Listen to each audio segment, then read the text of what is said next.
Okay.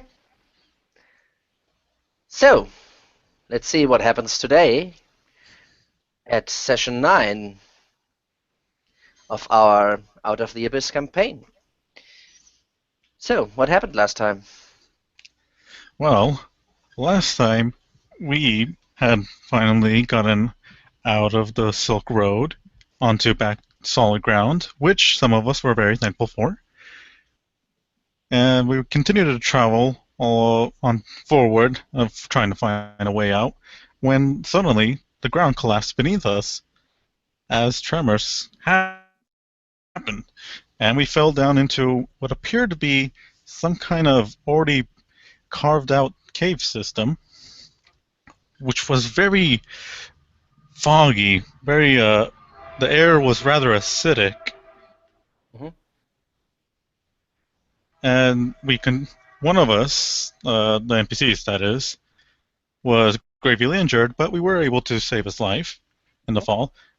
After that, we continued to explore forward and came across some oozes, which, well, tried to digest us, but we did fend them off. And as we continued onward, we came across a rather sentient gelatinous cube, which we all found very odd, but it found us very interesting and asked us if it could tag along, which we agreed to. And as we kept on exploring and kept on wiping out oozes, we came across a sort of temple looking place.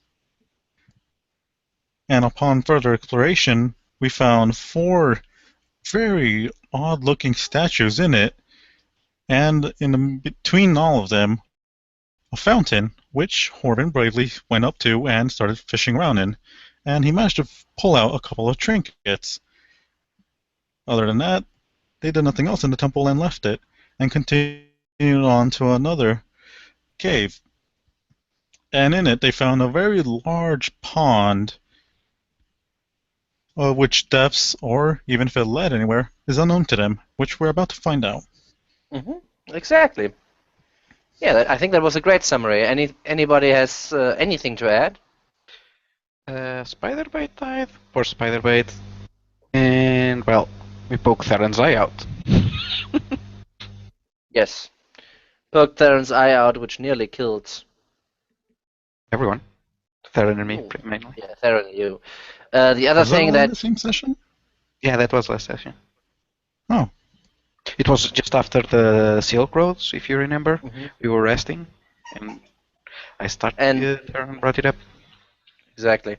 And the last thing I would like to add, because that might come in very might be very important right now, is first of all, beside the acidic and foggy air that you encountered in these ruins, the air seems to be very thin. You had trouble breathing, and you have been in here now for a few hours.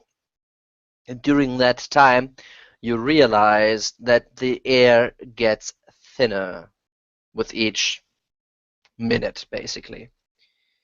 And the other thing that might be very important, the water level is rising. And by now you are shin deep in water, which is like, what is it, a foot deep? Mm. Waist deep So for a dwarf.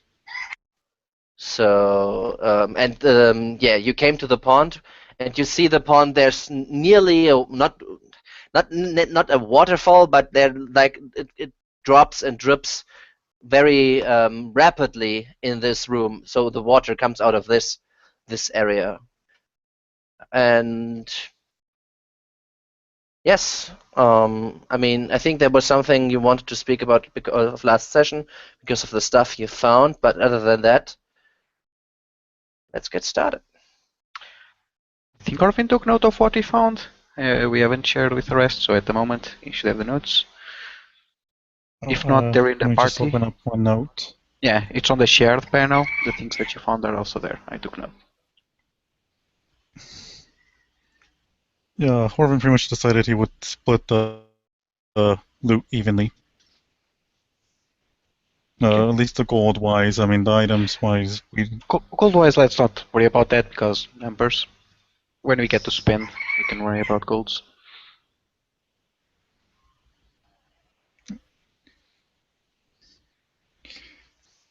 Right.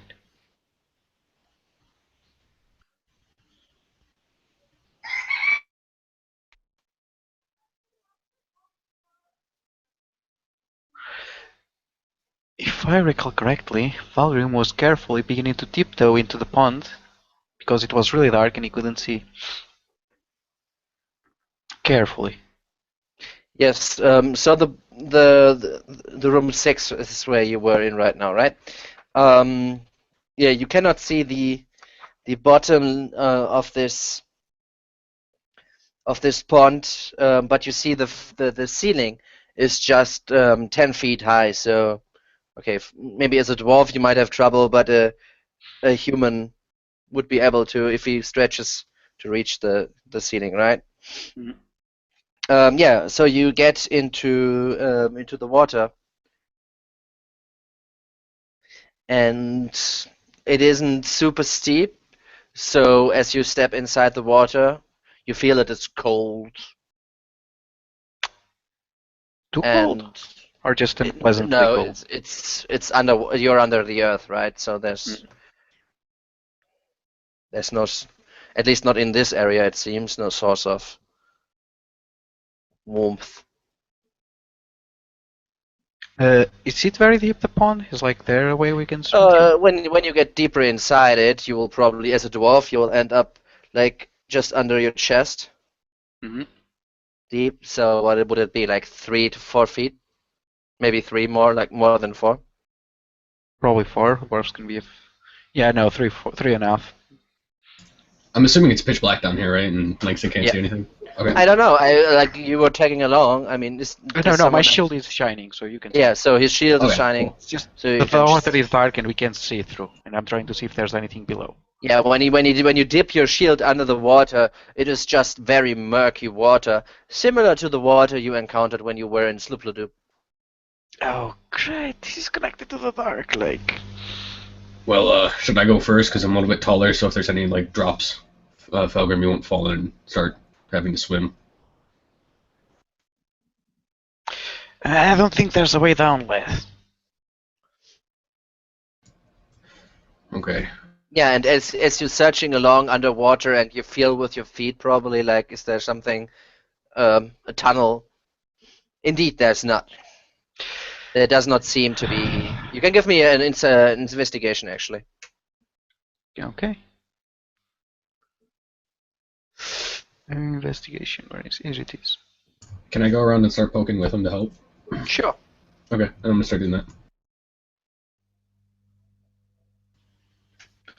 So with a 17, you still don't find a tunnel out which leads outwards under the water surface.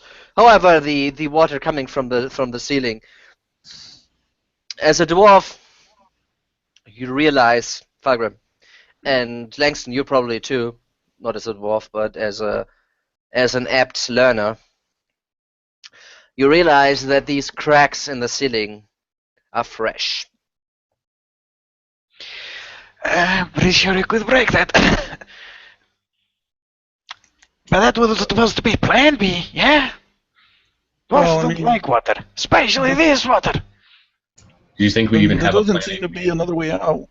And everybody hears in his head, "Woo!" And Ojala's cube comes just surfing into the room, just sliding across the water surface. What You is can this? go on water? Yes, I guess. What is this stuff? Where does it come from? You can melt stuff, right? Melt? I can digest. Can you? Can you do it with rock? Maybe. Alright. And I turn around and walk out to the rest of the group. You're all following my thinking? Or do I need to explain it to you? I You think might it's want to explain. well. I think he wants to use the gel to. Hey, I got a name. Sorry. He wants to have the rock above us melted. I believe is what Felgrim wants. Glabbagool. The fellow's name. Just telling him your name, right? Yeah, but I'm also seeing some other people that I think are up for the job. Am I right, Ulfgar? Aye. Alright, you're all great swimmers, aren't you? I ain't a great swimmer, but I ain't afraid of a little water either. That's what I like to hear. Alright, it's not that high, just climb a bit and get to work. Wish I had a pickaxe for you. Huh. And do I have anything? No. Alright.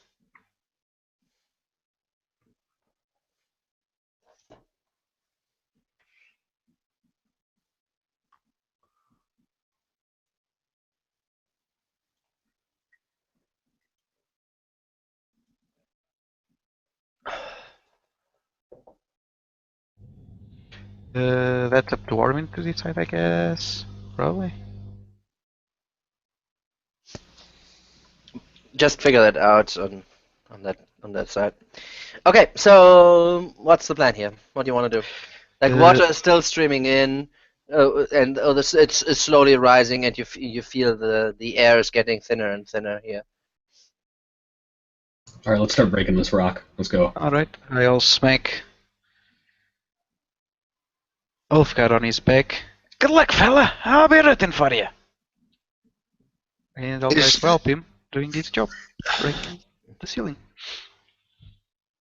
Is there something around that I can use, maybe like a large rock or something to hit it with? A loose rock? What do you mean? What are you searching for? Yeah, like a loose rock, but, you know, a fairly sized one.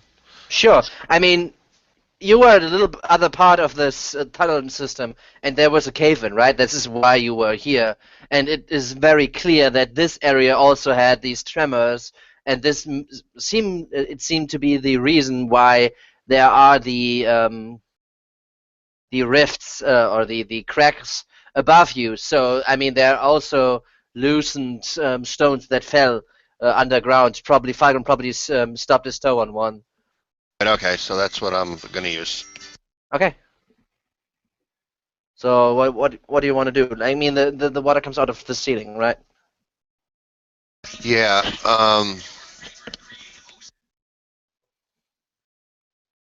I have this mace here if you want to use it. Won't break, I hope.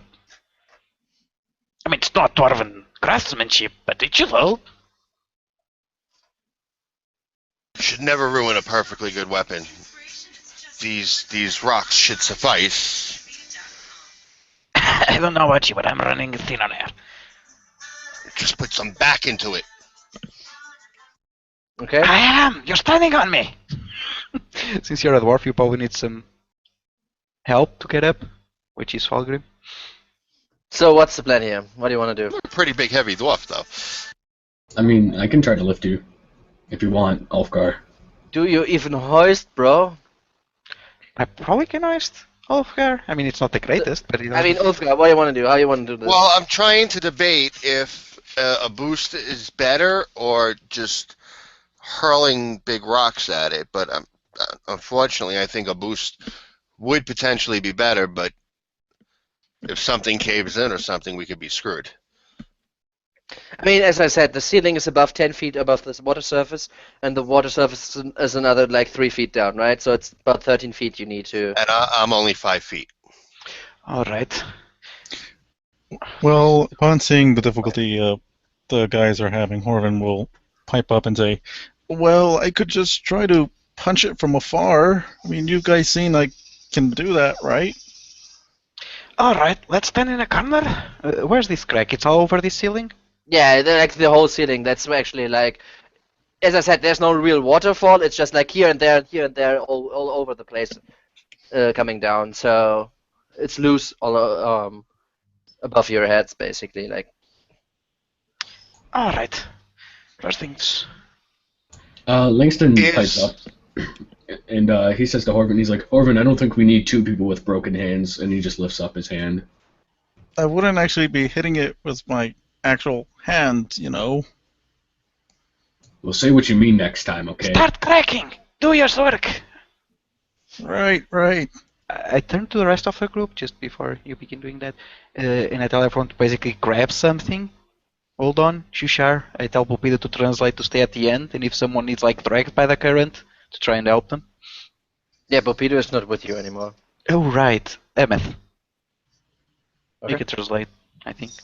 Yeah, you have a surface dweller, which is called. You guys know it? No? Yes? Maybe? A surface? Well, Fargus. Yes. Okay, you got your notes right. Okay. Yeah, you have Fargus with you, you have Shushar and Hemeth. Yeah. But yeah, they kind of get a little bit further around the corner. And grab rocks. Not to be dragged by the current. Langston's gonna like grab another largest rock you can find. Yeah, to put like everybody goes a little bit to the edges, not stand in the middle of the tunnel. All right. Go for it. And good luck. Alright, so upon confirmation that everyone's ready, Mhm. Horvin will begin radiant blasting the The ceiling? cracks in the ceiling. Yeah. Yeah. So the ceiling is very not loose but corrose, right? Like flimsy. And as soon as you start working it, like the parts kind of break in and water kind of starts to stream like at that point and flow into the pool below it. Right, How so, much surface do you want to open up? one big solid hole. He's not going to spread it out. He's going to concentrate it in one area. Okay. We need to fit through So it. yeah, so you do this and like the water flow is significantly risen at this point, and you estimate it'll be probably around an hour or so until this complex is completely flooded. Right. So is it already wide enough that we can climb up or better swim up it? Right now, there's like water is streaming down. If you want to try to swim up a waterfall, you can try. I mean, swimming up a waterfall is pretty hard work. Right. Might be easier to wait, and then until the stream is not as the currents are not as strong anymore, right? I guess Horan will just say, well, unless anyone feels like swimming up a waterfall, we're going to have to wait a while. I'm not sure we ever will with you, sir. Just try to float it fast, and then we'll get out as fast as possible.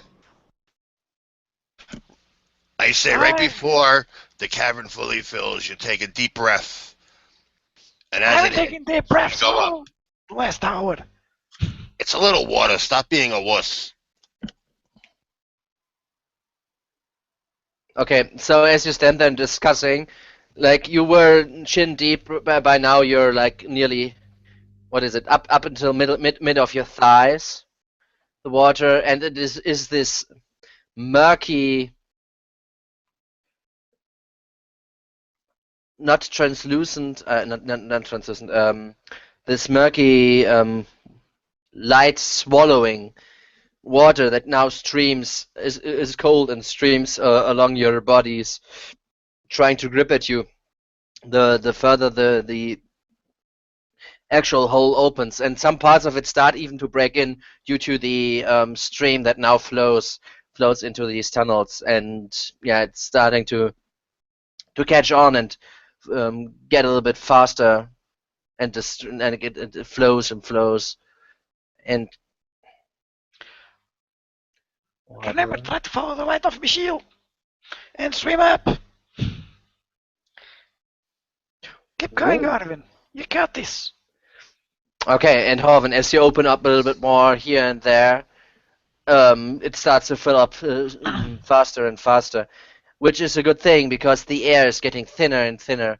And about like as between your work and the water kind of breaching its own way, about half an hour later, the complete everybody is up into their Next. necks. Thank you. Up deep underwater, up and down to their necks, and it is just another 3 or so feet until the ceiling is completely filled.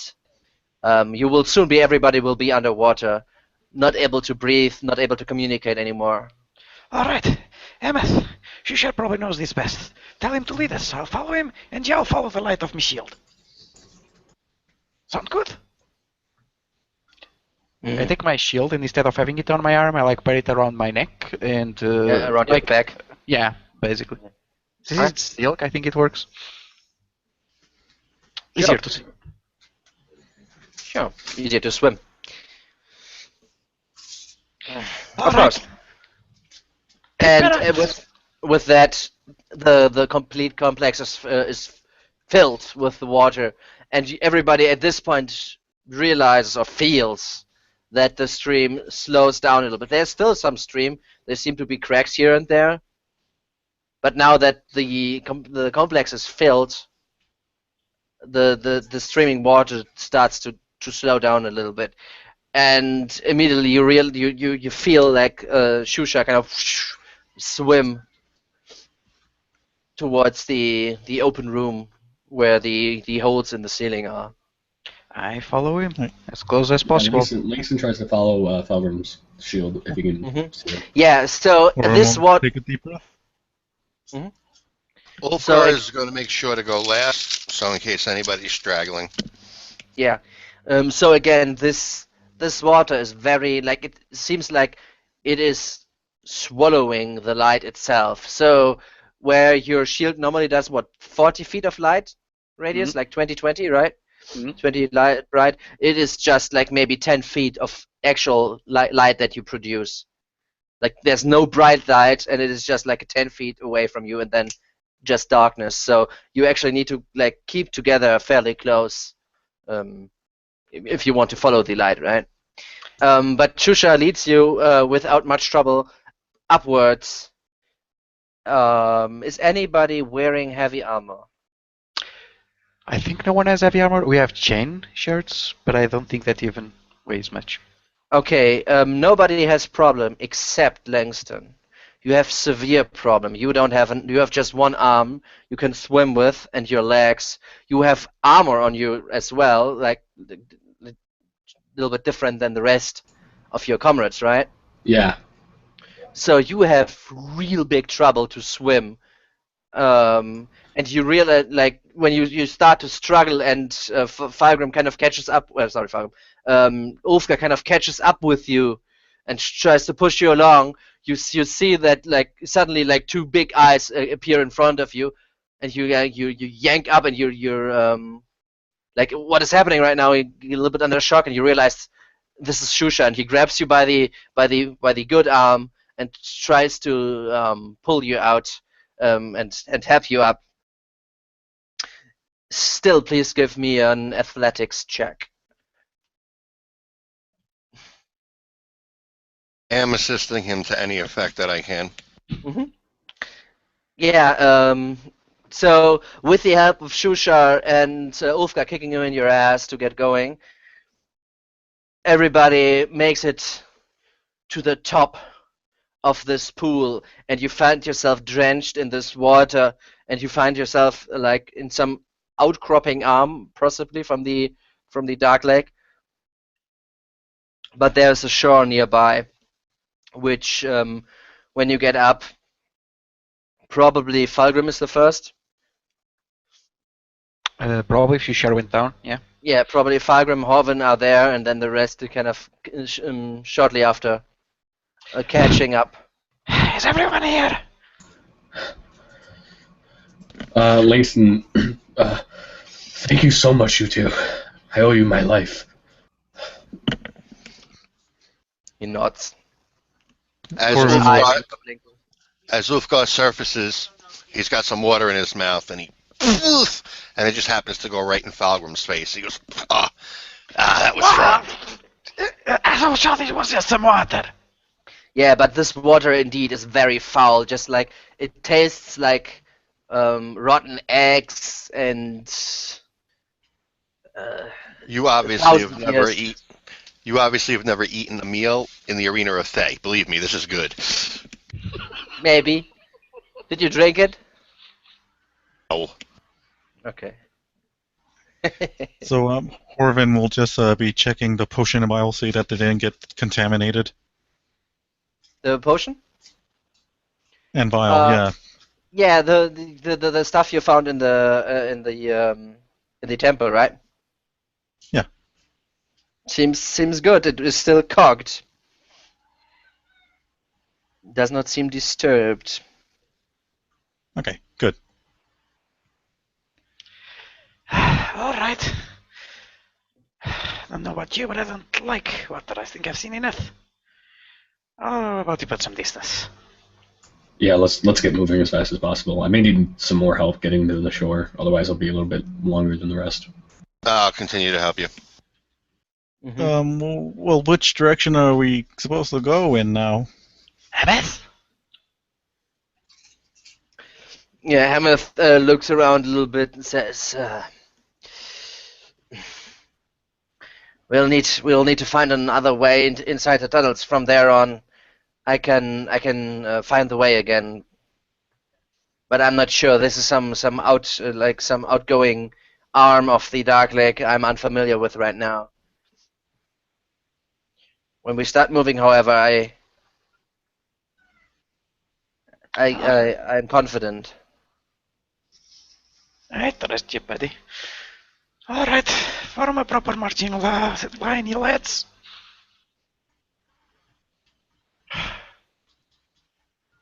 Well, it's nice to breathe some less stanky air.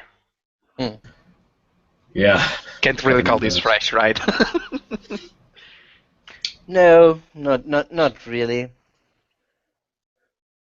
Not really fresh. So, while you sit there on the shore and kind of breathe in and are happy about that you are alive, I guess, made it out, exactly. You hear a voice again in your head, which is like, what's this? I've never been here. Well, this is the outside, that's inside. I don't think this is the outside. I think this is still the inside. I think that's the inside of the inside. This is the inside. That's kind of what I said. Wolfgar is looking at you two like you're both idiots.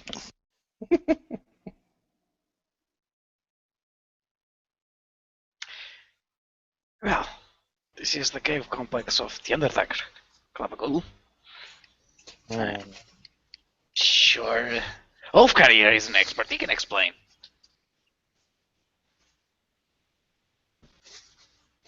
He's just looking at you, and he's wringing out his beard. And while you sit there looking back and forth, you see the gelatinous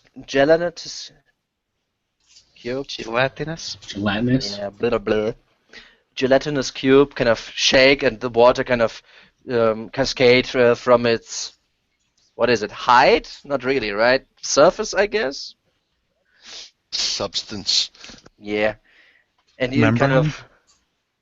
and it kind of turns around and goes a little bit into this direction and that direction while you kind of try to get your stuff a little bit dry. Take a look if everything is still on with you, if you have lost anything and stuff like that. I guess Langston pipes up and asks, are you coming with us now?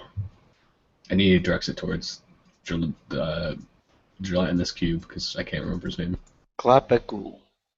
Glabbagool, okay. He said, when you say this, he kind of turns around towards you and kind of bends over a little bit, so it looks like a little bit of, I don't know. Wait, there's a facing? Yeah, well, there's still the drow skeleton in it, halfly etched, digested, I guess is the word. And it turns around, and you hear in your head like, I.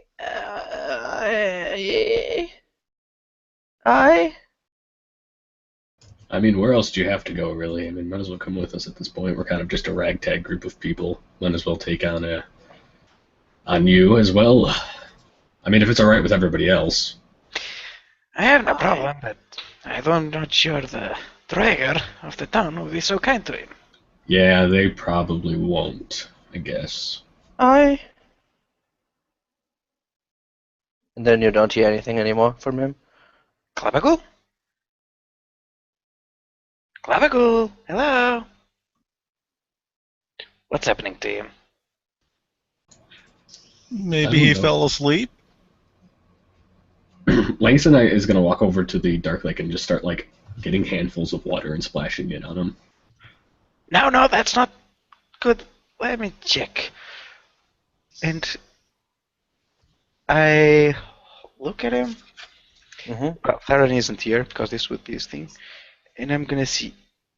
It is Fulgrim's theory that this was the work of Fire's Rest magic. I'm gonna check if there's been any change in like the magic around him. See if there's maybe the Dark Lake or maybe being outside the temple. Not sure. That's what, an Arcana, probably? Yeah. You're not proficient, right? No. Okay. So, when you were in the temple,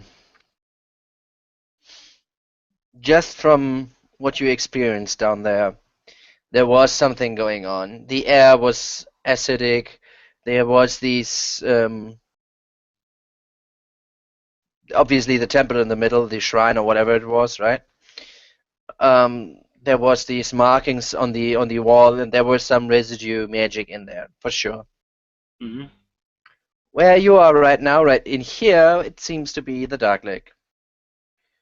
You, right now, let me see.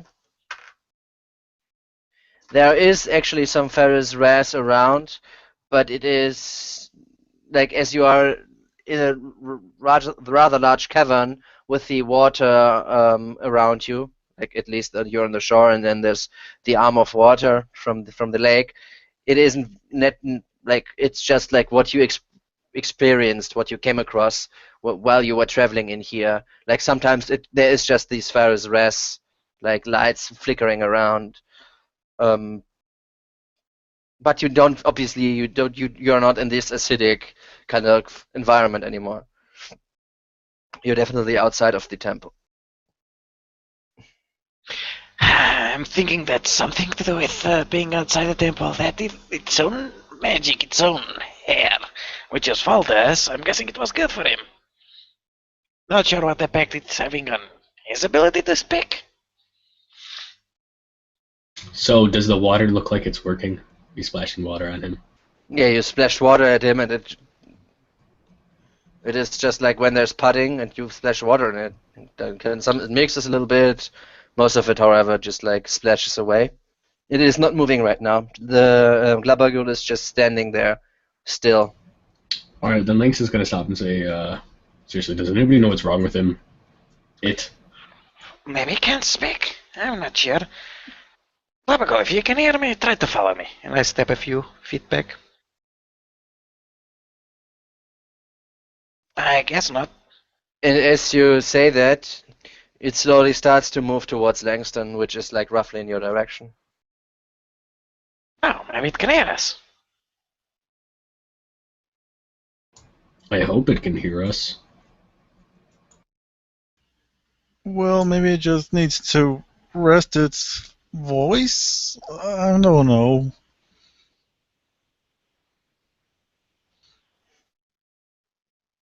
I'm not sure. What do you think, Ulfgar? Aren't you the genius? Yes, I am the scholar of the group. Exactly. It's a big thing of goo. Why is everybody so concerned? Spoken like a true dwarven scholar. Alright. Well, I mean, And as you speak, It's like nearly arrived at where Langston is and kind of slides further and further towards the group, basically. As it was like just staying there and you were kind of moving away a little bit and realizing then.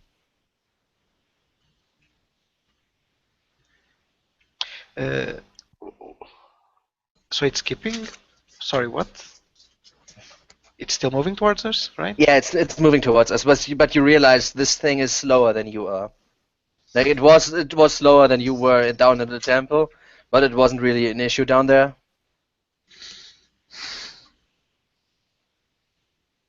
Yeah. Is there some way to tell if it's maybe hungry?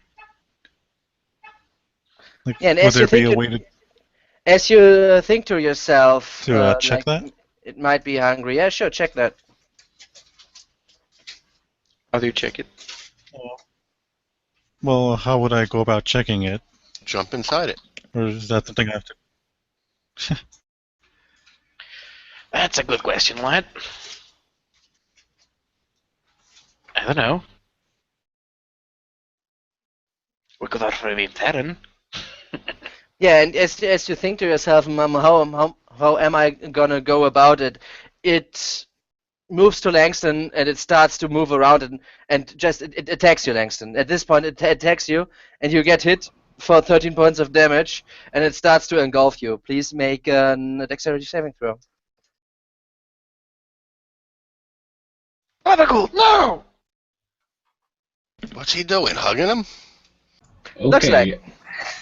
Langston just starts like yelping out in pain and saying, "Kill it! Kill this thing now!" Yeah, and as you do this, you get engulfed, and like you actually are stuck inside of this creature, this gelatinous cube, unable to move. You cannot breathe anymore. You are restrained, and you're inside of it, next to the drow that is stuck in there with you. However, not alive anymore.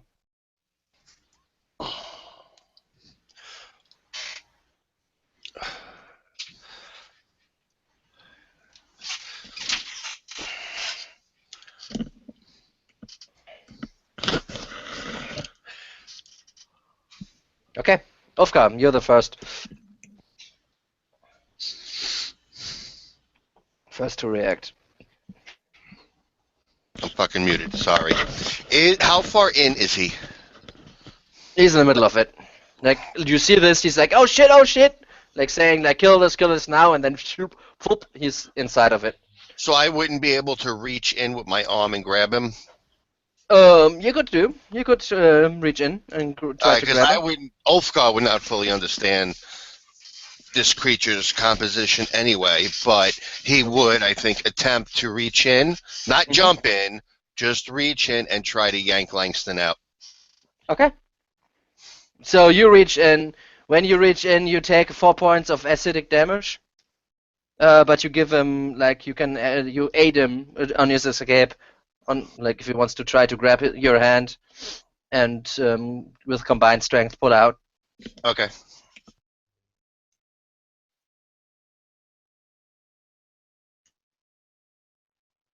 That'll be it then. I'm trying to pull him out. Okay. Yeah, you go up to it, take your 4 points of damage, and give him a hand, basically. Oven. Other than the meat, we don't have any other kind of food or anything, right?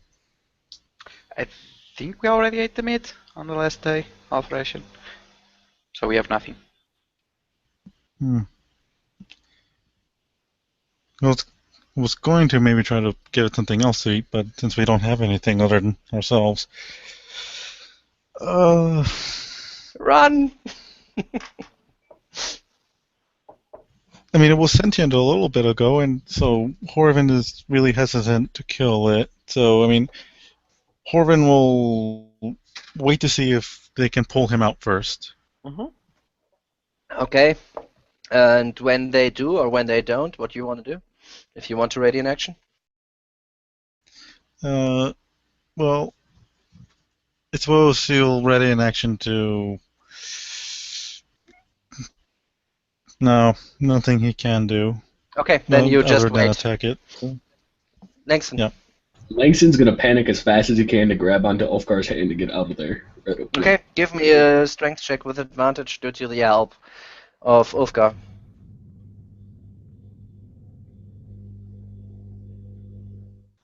Good thing that there was an arm you could grab on. So you grab the arm and pull yourself out. And when you pull yourself out, you're out. You have this goo on your armor, on your weapon, and it's just sizzling away on your cheeks, on your hands, which is like slowly etching. Okay, do I have a bonus action and a movement still? Yeah. No? Yeah. Okay, This is action. I'm gonna second wind, I guess. Okay. So, Big gulp of air as soon as you get out.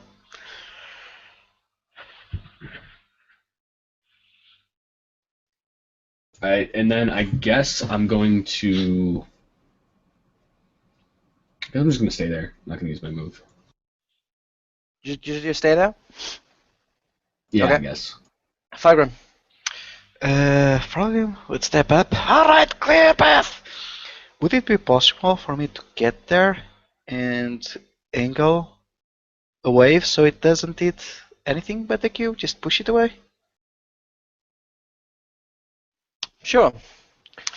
You would Alright. need to get up to it because Yep. like your friends in itself are very small at each other. But if you go to the side of it, you can sure shove it a little bit to the side. Alright, that's what I'll do. You will need to get up until melee though. Yep. And as Falcon says, alright, clear the path! And he takes his shield and smashes it with Mag. Mhm. As he does, Shockwave comes out.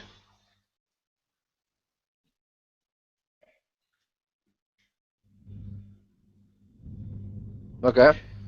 Good thing, right? I don't save. Okay. So he's pushed 10 feet. Yep. Can He's you tell me pushed how? there. There's. Didn't go wrong. Oh, yeah. Okay. No, that's not wrong. That's the second one. That's not wrong. That's wrong, yeah. So basically what happens is Falcon smashes this in his shield, and there's a huge sound as he bashes the shield into this thing. You just see like it begin to vibrate and like pieces of it fall off as it like flies in the air 10 feet and then just sploosh on the ground. Yeah, like actually pieces to it fall to the left and to the right, and it kind of is pushed back 10 feet. Run for it! And then whatever little move I have left, I'll try to get further away from it. Okay. Yeah, its turn, and it kind of turns around, like goes back to form from being like shoved away, and moves its full speed towards Ulfgar this time. It moves onto your position, so please give me a dexterity saving throw.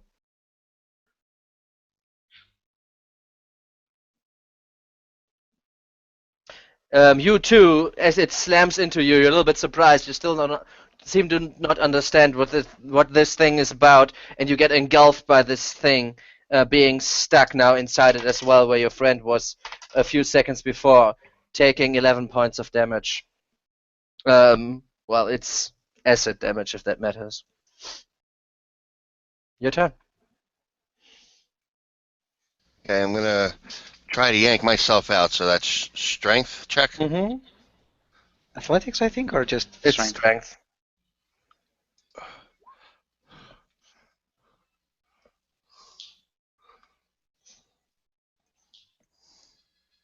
Yeah, I that's rolled. enough. All right, so he is in there, but the way he sunk in, he was able to get his feet on the ground in there, so to speak, and leaps out of the goo. Yeah, and it kind of makes the sound. It kind of makes the sound when you are in the mud with your boot, and then you pull yourself out. Is sound as you kind of jump out of this thing. And in doing so, I take a few steps back and whip my halberd off my whatever I have off my back and prepare to engage. Okay, how far away do you move? Uh, let's say about 15 feet from it. Okay. Alvin. Alright, so Horvin would rather just defuse the situation, so he's gonna try to convince Wolfgar to back down and just move away from it. And he's gonna say, hold on, it's just hungry. It doesn't mean to, attack us on purpose. It's just acting on instinct.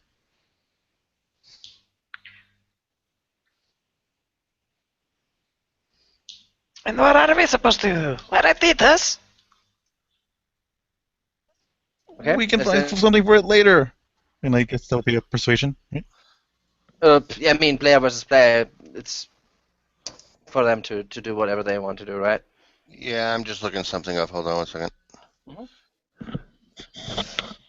Other than the persuading, like speaking with your fellow party members, is there anything else you want to do? Well, I suppose he'll try to, interpose himself between Ulfgar and the gelatinous cube. Okay, so you step in between them? Yeah. Okay. Carter, Langston. This thing is one size larger than me, right? Yeah, it's big. It was literally filling out the tunnels in the temple you just came from. Okay. Then I guess I'm just gonna. Yeah, I guess I'm just gonna swing at it with my short sword. Okay. Oh my gosh. Use your good arm! I guess I just shove my sword and it just absorbs my sword. There you go. I think that's pretty. I think that's what would happen. Okay. So you swing with your sword and you just lose your sword and just like take a look around and you see your sword is just like stuck. The blade is stuck in this ballistic gel basically. Well, then I'm gonna use my bonus action to shove this thing. I guess. Can I do that? An option. Sure, you can shoulder it if you want to. Yeah, because I have the shield master feat. Okay. So I'm gonna do that, I guess. So do you want me to give an athletics checks, I guess? Yeah. Mhm. Okay. Oh my gosh, my rolls have been terrible. I need to do it also, right? Acrobatics or athletics, yes. You win. Wait, I somehow win? I rolled a 9, or I rolled a It's a 7. cube. Yeah, okay. And then I'm gonna, I guess, move back to where Ulfgar is. After I shove this thing 5 feet. Like, yeah, away from me. I think. Okay. Yeah, so 5 feet away from you, basically, a little bit further away from Ulfgar and Torvin, right? Yeah. Okay. Yeah, and when you use, you see your shield is kind of sizzling where you just punched it, just like from the ichor, that kind of from the just mass of it, right? Okay. Fiber. Alright, let's patch some distance! And I begin walking away. But my mag, there's a spear that's shining, and if it tries to attack one of my friends, I'll meet it. Okay.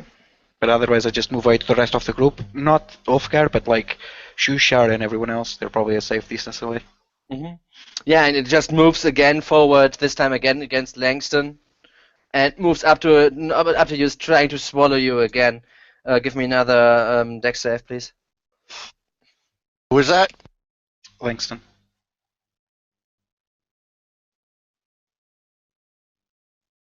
And you guys can't make a Oh my dex save for God. your life. Like, how bad is this? Like, I've rolled so pitifully today. Hey, So thanks. as it comes, you think like, oh, my sword, and it just knocks you on the head. Can I- You're a little bit Can I dazed for a use second. parry? Can I somehow parry this or no? No, Alright, it's not an attack. I'll take damage, I guess, because I have to. Yeah, and when you open your eyes again, you start again floating in this thing, taking 7 points of damage.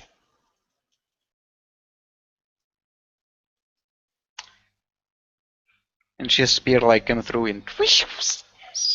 Not sure if that succeeds. I think I'm just opening a summer home inside it at this point. Yeah, got it, Lewis. Wolfgang. I.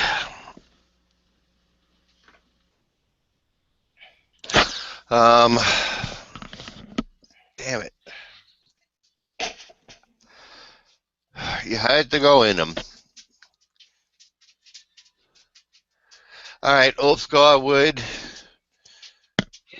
grab him and try to yank him out again.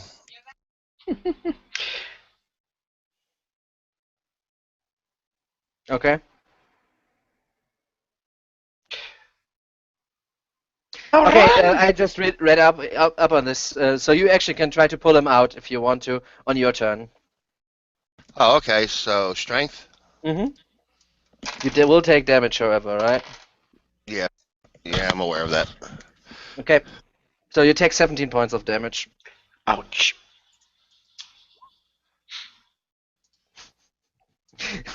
And you grab. You can tell what this is. So.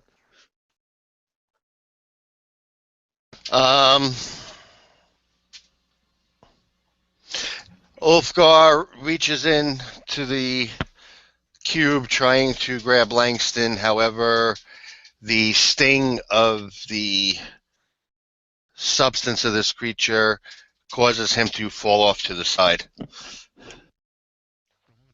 Guys, we're gonna die. And pull out the skeleton. Yeah, oh, it's a drow. Shit. Langston! You're better than I remembered! Or he grabs my sword instead. You just grabbed out the drow like, oh, that's the wrong one. Oops, and put it back.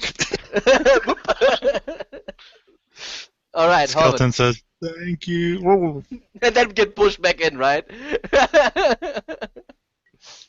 Okay, Hobbit. All right, Horvin doesn't want his ally to get eaten, so he'll try to pull him out, Okay. like and toss him like behind him. So strength check. Yep. Mm-hmm.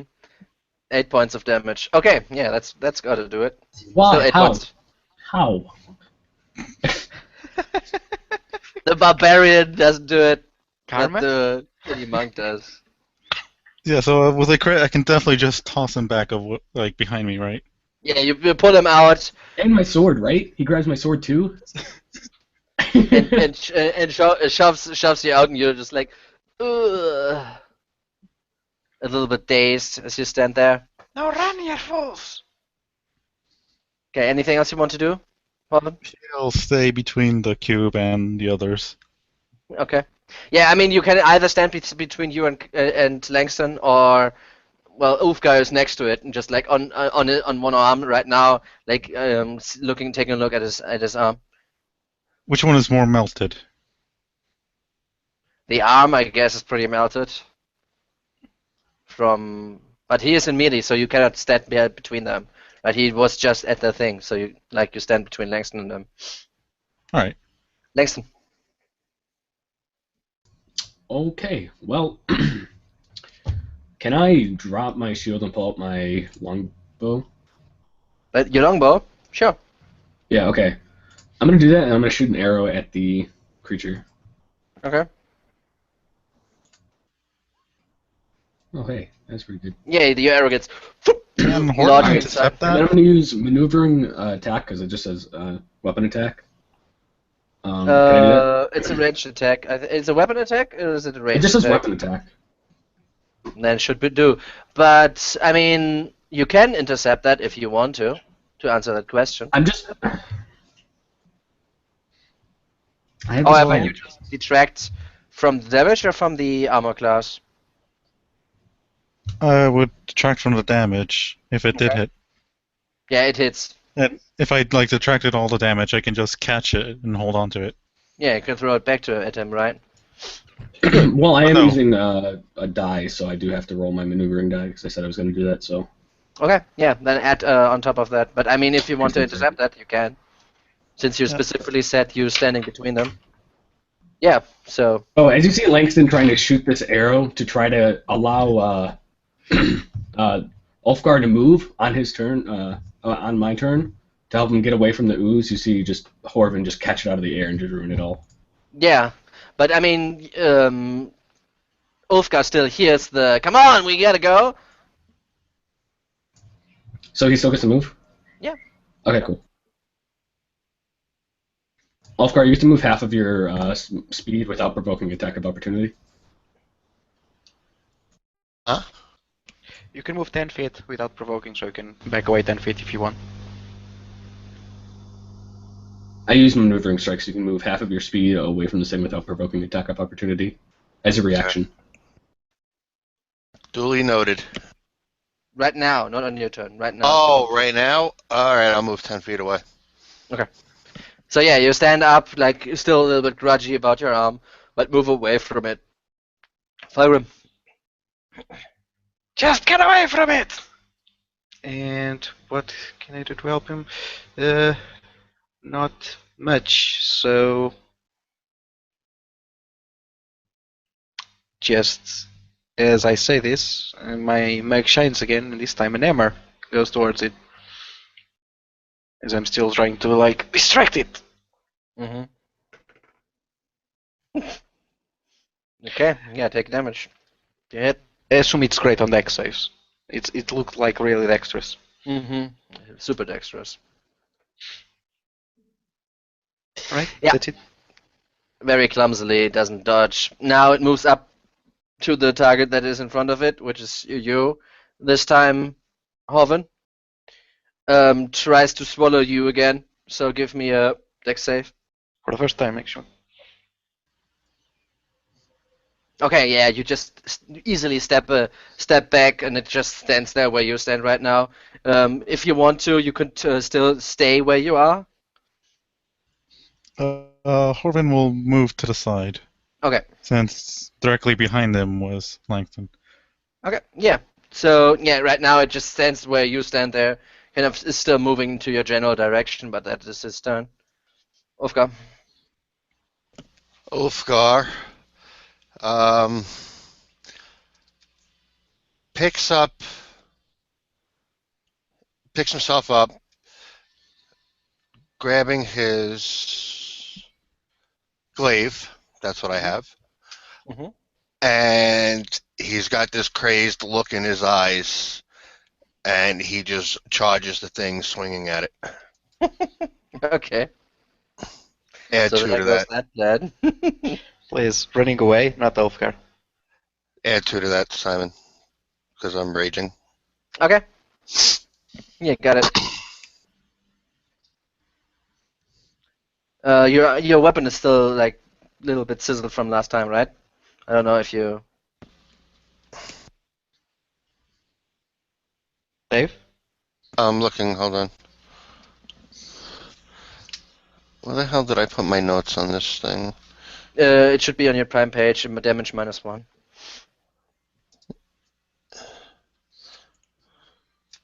It's only. All Is it right, better? so just add one instead of two. Okay. Got it.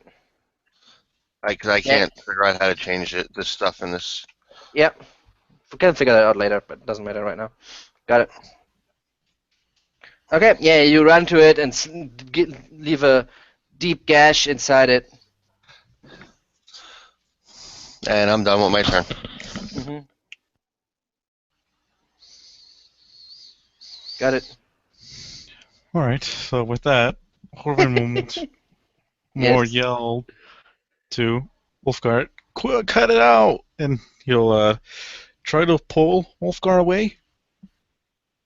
Okay. Yeah, that's. First of all, you need to grapple him, right? So try to grapple him. Well, if I need to grapple him,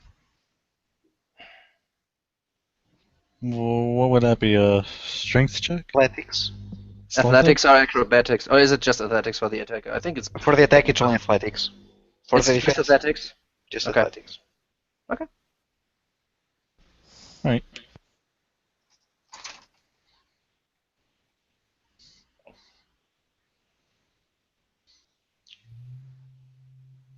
Try to wrestle the raging barbarian. Surely it will work. You might roll badly against. Yeah, no, he rolled a 19. Sorry. You can say this on your own, by the way, because you're whispering right now. Your rolls to me. Well, that's all my rolls are automatic whispers. I know. So 19. So If you he grab can, him. he shoves him to the ground or something. Yeah. So you grab him on the shoulder, try to yank him away from this thing, and you just like "Argh!" rips free. You also get advantage on that, right, Dave? Yes. Doesn't matter in that case, but you do. Langston. Say, Horvin, I'll stop fighting this thing once I get my sword back from inside of it. And No, it's still just lodged. Just the On the blade. side. Is, Oh, yeah, so it's would I be just- able to grab it my turn and still have movement to get away from it? Sure. And mine is. I mean, right now it's about like 8 to 10 feet away from you. So Okay, can I pick my shield up and grab my sword and still move or no? sure. Okay. I would say, however, this is all your actions then. Okay, Like grab yeah. the one, grab the second, pull it out, and. Yeah, okay, then I'm just gonna do that. Okay, you want to move away as fast as you Yeah. can? As Okay. fast as I can. Okay, got it. You got your stuff back. However, your sword doesn't look too good. Yeah, I figured. Fargrim.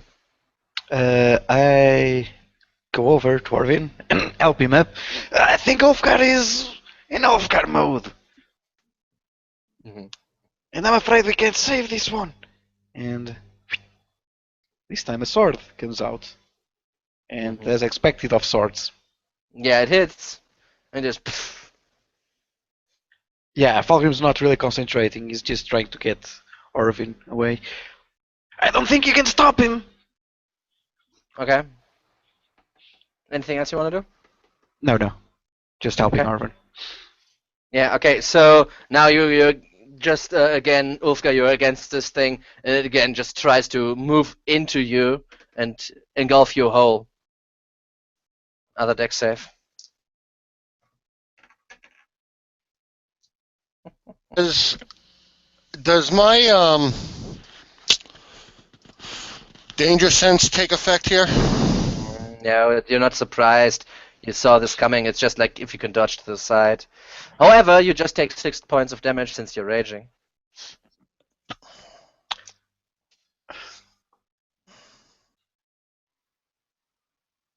My turn? Yeah, your turn, sorry. I can double check on the danger sense, but I think that's just for initiative, right? And being surprised. No, it's not for initiative. It's for any deck save from effects you can see coming, I think, but I'm not sure if it applies here. I don't remember the exact words. I'm just. Yeah, let me double check. If you can just look at my character sheet real class under class. Okay. It's the last one on the left. Scroll to the left column. Yeah, give me a second here. I mean, I thought it was like the alert thing. I'm not sure if it works here. It's not initiative, but I'm not sure it would apply to this. You get an uncanny sense, aren't as they should be, giving an edge and dodge away from danger.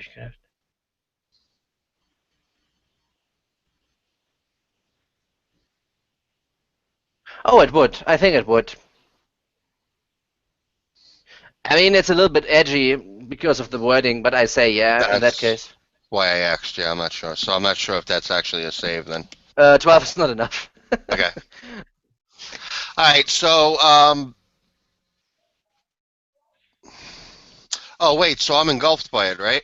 Yeah, you're restrained. All right. So ignore that last roll. I bust out. Yeah, you got still advantage.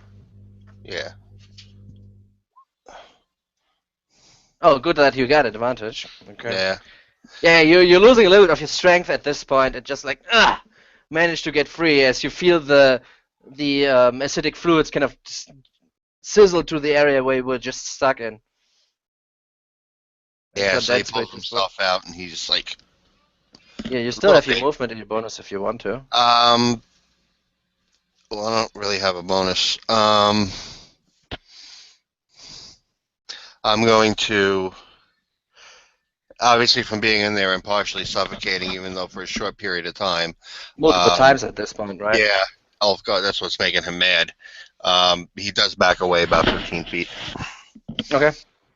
And kind of turn around and get ready again? Yep. Okay. Hoven. Horvin will once more get between the cube and Ulfgar and continue to try to persuade Ulfgar to just let it go, to just move ahead. Okay. Realize I'm raging, right? I don't think he's listening. Well, then Please, he'll please don't put me in a try to fever grapple you situation. away again. Okay, yeah, try to grapple him. I mean, Not if so you much use like get him in a chokehold, but like get a good grip on his chest and push him away. More like yeah, sure. I mean, grab him. Grab him, Chief. Since I'm covered in the goo, you grapple on me and you just slip right off. He's steaming right now, the dwarf, like, with craze in his eyes. I'd say, huh? It's like Okay. trying to wrestle a ball. Yeah. Okay, yeah, Langston. You're about, I'd say, like 20 feet away from the gelatinous cube right now. So, where's my arrow sitting that Horvin caught? Or did he just toss it back to me? You just, like, let it fall, I'd say. Just like, well, actually, I pretty much just pocketed it right now. okay. Ooh. Lynx is gonna go try to grab his arrow out of Horvin's pocket. A sleight of hand check, I guess. No, he's just gonna rip it out. He just wants to rip it out. Like, he just wants his arrow. And he's like, Horvin, give me my arrow back. And he just runs over and tries to grab it. Yeah, okay, I mean, you want to, like, try to keep him from doing that? I mean, or you're just, like, focused on Ulfgar, so... I'm frankly not interested in keeping it away from him. It's his arrow after all. Yeah, so, I mean, he just grabs it out of your pocket, or out of your sash, or whatnot, where you put it. Is that my turn? Mhm. Okay. No, you just Oh. grab it. Is a gelatinous cube nearby? Or is Yeah, whatever it's about the 10 heck feet this- away from you right now. It's immediate move up. I guess I just, after getting my arrow back, I'm kind of angry. And I guess I just start sulking away from the fight. Sulking away. Okay, got it. Like, shitty asshole kid. Yeah. Okay, got it. Fuck. Fracking God, do I have to do everything? And he keeps grumbling as he approaches. Let me check. What is that?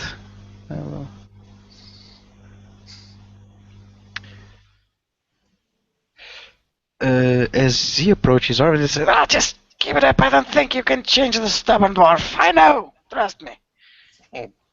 And swings his mag. Twice? Oh, did I click twice? Yeah, I did. Misclick in that case. First one was the misclick, right? I'm actually level 5, guys. I have multi-attack, multi-cantrip. Extra cantrip, I mean. Perfect sense. Isn't it just one spell per? Yeah, it is just He's- one. I'm he's just joking. Just like it's just. Oh, this time it just like burp goes a little bit to the side and you just like, burp and it moved this time. Surprisingly, it moved. What? It's getting sentient, guys. I think it's coming back. Just step away from it. But, I mean, you, Arvin, I've quit trying to convince Ulfgar. Yeah, and it tries to move again, and since Hoven, you're the nearest thing, it tries to eat you again. But this time it changed its tactic a little bit, and it just like a pseudopod. That's what the attack is called. So I guess it just like tries to wig at you, but you dodge to the side without any trouble. Okay. Ulfgar. Yeah, 1 second. I just realized something. I have to look at something real quick. Okay, Hoven. All right. Horvin. Well, All right. Actually, Ulfgar just moves away on his turn. He's not raging anymore. It's not? He Can't. I didn't attack, attack last round, so and he didn't necessarily get attacked. It did take damage, so it keeps, I think. nah. It says if I end my, if I, Since last turn, you got damage last turn, right? it ends No, no. early if you were knocked unconscious, or if your turn ends and you haven't attacked a hostile creature since your last turn. Oh, it says or taken damage. Hmm. Oh, But so I took damage. no, you didn't, because he attacked, not you. Yeah, on my But turn I didn't take damage, so it would end my rage. yep, Oh, okay. And because it just Ulfgar, tried, just like he was grabbed, but he took damage on his turn, and then he get free, not taking damage on his own turn, and then it attacked someone else, so he didn't take Yeah, damage. Semantics. yeah, so Ulfgar backs off, hobbling with his glaive. Looks pretty beat up. Okay. Yeah. Then And Hoven. so Horan will say, "See, he did stop attacking," and he'll move away 35 feet. Or Yeah. will So actually he'll still keep between the closest person and the cube. okay, you just move away until Yeah. just to shield your group from it. Pretty much as we Okay. move away from it. Okay. Then it'll take its opportunity attack, but I roll a 1 as usual, so you're cool.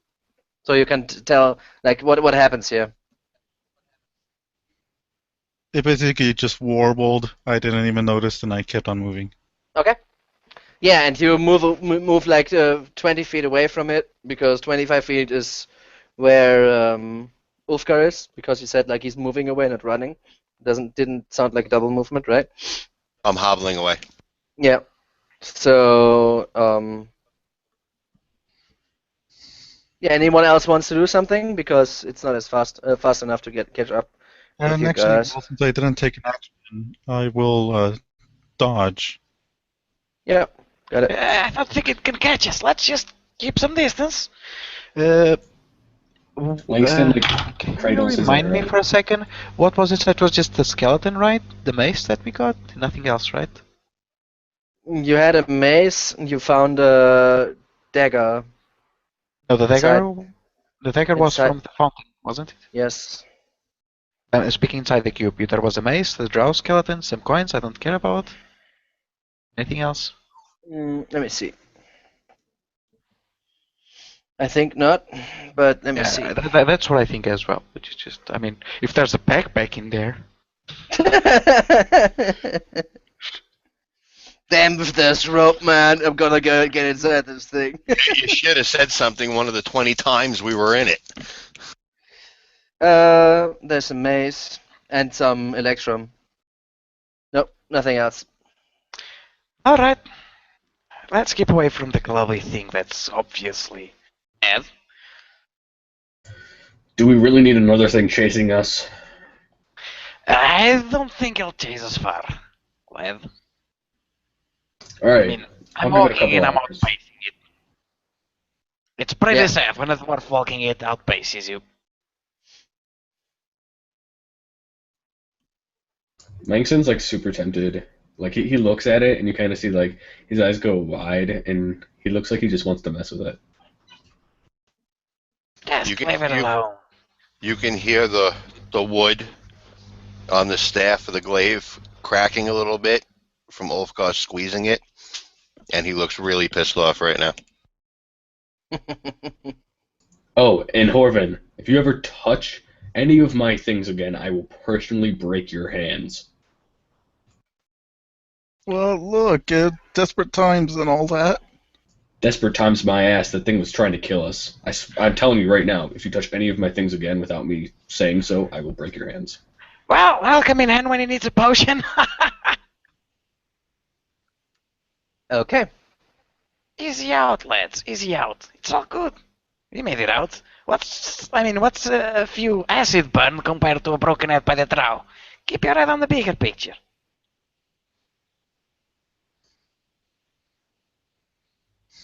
Langston Well, just like starts walking ahead, even though he doesn't know where he's going.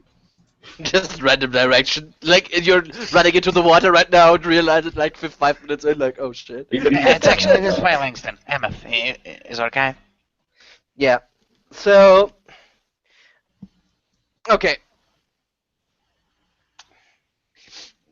When you finally made it away from this thing and got some time to take a breather here, Emma says, "Oh yeah, I think I know where we need to go." And his If this is the first time that you see this Durga's face kind of lighten up a little bit, and he says, "Ah, I think we got the most gruesome parts behind us. It's about 15 days travel or so until we reach Gracklstugh. But now that we passed the Silken Paths, The Silken things Road, you are mean? Hmm? The Silken Road, you mean? Yeah, whatever, man. So, what wonders awaits us ahead now? I don't know, but I think that whole mess of falling down and then swimming probably lost our trail. Should buy us some time. I mean, it's not what you'd expect. We didn't expect it. That's the perfect disguise. Okay, so I'd like for you to tell the others what happens. So we are running like 15 to 16 days. So everybody got 4 days to film what your guys are doing until you reach Gracklstughs. Just roll d20s. Easier than that. Just give me initiatives, and just go with initiatives here. Initiative order, and you can tell. Where are our Um, tokens? oh, you don't have any tokens in here. Just roll it. Doesn't matter. Just give me a d20 in that case. I think we can do the math.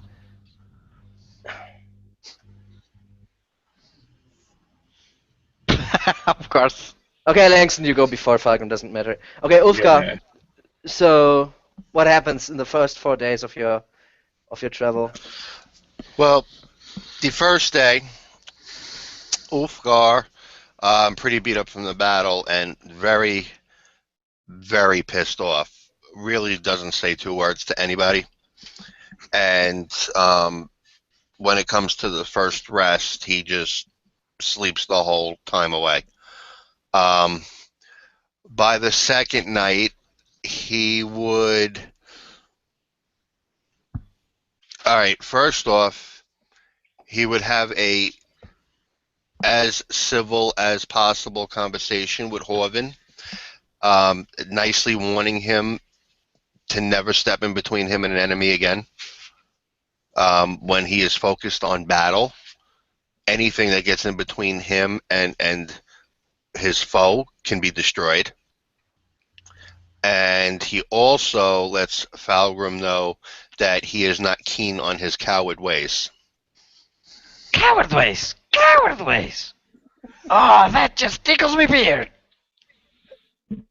Ever since I've been with you, it's run this, run that, run this way, run that way. Have you no balls? Ever since I've been with you, it's squish this, squish that, go that. Come on.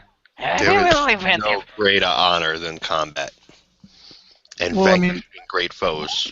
hang on, Ulfgar. We're not in the arena anymore. You gotta be smart about when you fight, who you fight, why you fight. I'd have to agree. Garth is no justice in war and destruction. He is all So, for competition, but competition can be anything. a big thing of goo eating your companion does not warrant its destruction? Technically, Well, that one's a bit complicated, but I don't think it was doing it on purpose. I mean, you would do crazy things if you were hungry enough. I've been hungry for a long time and I have not eaten you. Well, I guess you're not at that point yet. I think it had to do with the magic. It probably lost, well, a little brainy then. And that is why magic is not to be trusted. Hey, Magic not all magic is like Nothing, that. and I spit on the floor. Not all Those magic who is... wield magic do nothing but destruction and seek to slave others. They do not fight honorably, they are cowards. What? You must be joking. I Look, mean, I know magic the can be words are used not for big good. on magic, but not all magic is bad, let me tell you. Yeah, some of it is used for healing and helping people.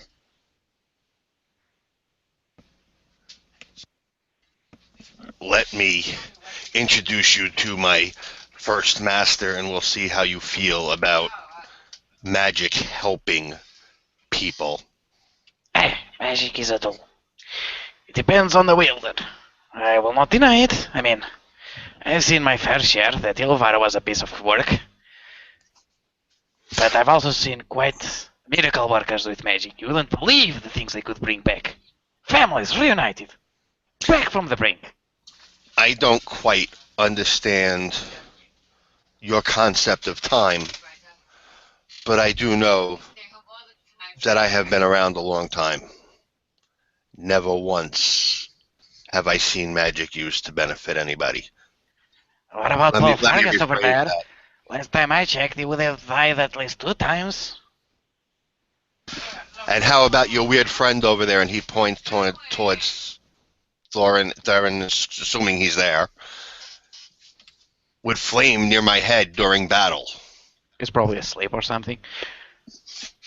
Well, that's more just he being, well, smart as a brick. Or what about that thing where you removed a gem from his face? That That wasn't was my magic, was it not? That wasn't my magic. And also, I don't think it was actually magical itself. Oh, yeah, it was. Okay, you want to discuss you. What have you done with your magic? You have attacked our foes. Sometimes push them away, sometimes hurt them. Hell yeah. I mean, I you have hurt not them with your seen that. weapon, but unlike your weapon, I actually helped someone, actually saved lives when I could. Don't mean I always could. I mean, there was that How? guy, Mallark. Didn't I tell have him, not but seen you do anything with your magic to help anyone. that's because you haven't kept the proper eye out. Magic is evil and twisted, and it corrupts. I'm not asking you to change your. Sure, why not? Okay, Langston then steps in and he says, Ulfgar, I think it was completely wrong what Horvin tried to do with both of our fights. Hey, But it wasn't I do wrong. It was. I mean, that ooze No, was let him finish. sentient. Only if it's Let him finish. fine. I don't think it was sentient. I think something was making it sentient. There's a difference. If I have a mouse and I give it cheese and it eats cheese and then somehow I talk to the mouse, I don't even know how that's possible. And I'm like, don't eat the cheese, and then doesn't eat the cheese, and then I can't talk to the mouse and it eats the cheese again. That's an horrible analogy. Have them talk to the mouse for you with their evil magic. That's what I'm saying. Listen here, Ulfgar. You hate magic. I get it. Don't hate me. If you don't trust magic, don't. At least trust me. Alright? You want me to trust you? Stop being a coward. Felgrim, Look, for me at Ulfgard, least, sometimes the bravest thing to do is not fight. Where I come from, you run, you die. Well, we Plain haven't as- died yet, have we? Have we been running? Where from you come from? Where was that actually? The arena. In the great nation of Thay. Oh, great. Yeah. Oh, okay. Oh boy, it's one of those ones. Yeah, Well, in the when he arena it's a says different thing- rules. Generally you can't run away. Because the option is not given to you.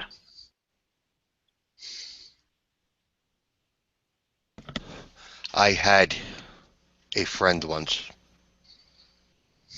A brother. And we fought many glorious battles together. And he decided one day we should run. I don't know what happened to him since then. I've never seen him again. I was thrown back into chains, and most of our brothers were killed.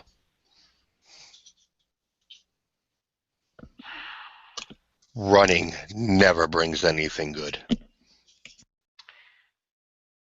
You don't know that for sure. I can't speak for your case. There. But well, I was in jail, and all of us is in jail. Well, me and Langston at least. And Shushar over there. When we ran, not all of us make it. Yes. But if we didn't, we would have all died. Some fell along the way, others just didn't make it past the cell. It wasn't nice. I'm not saying we must run all the time. I'm not a fucking coward. I know when to fight. I'm just saying, pick your battles. You're your own master now. No one tells you where to fight, unless yourself.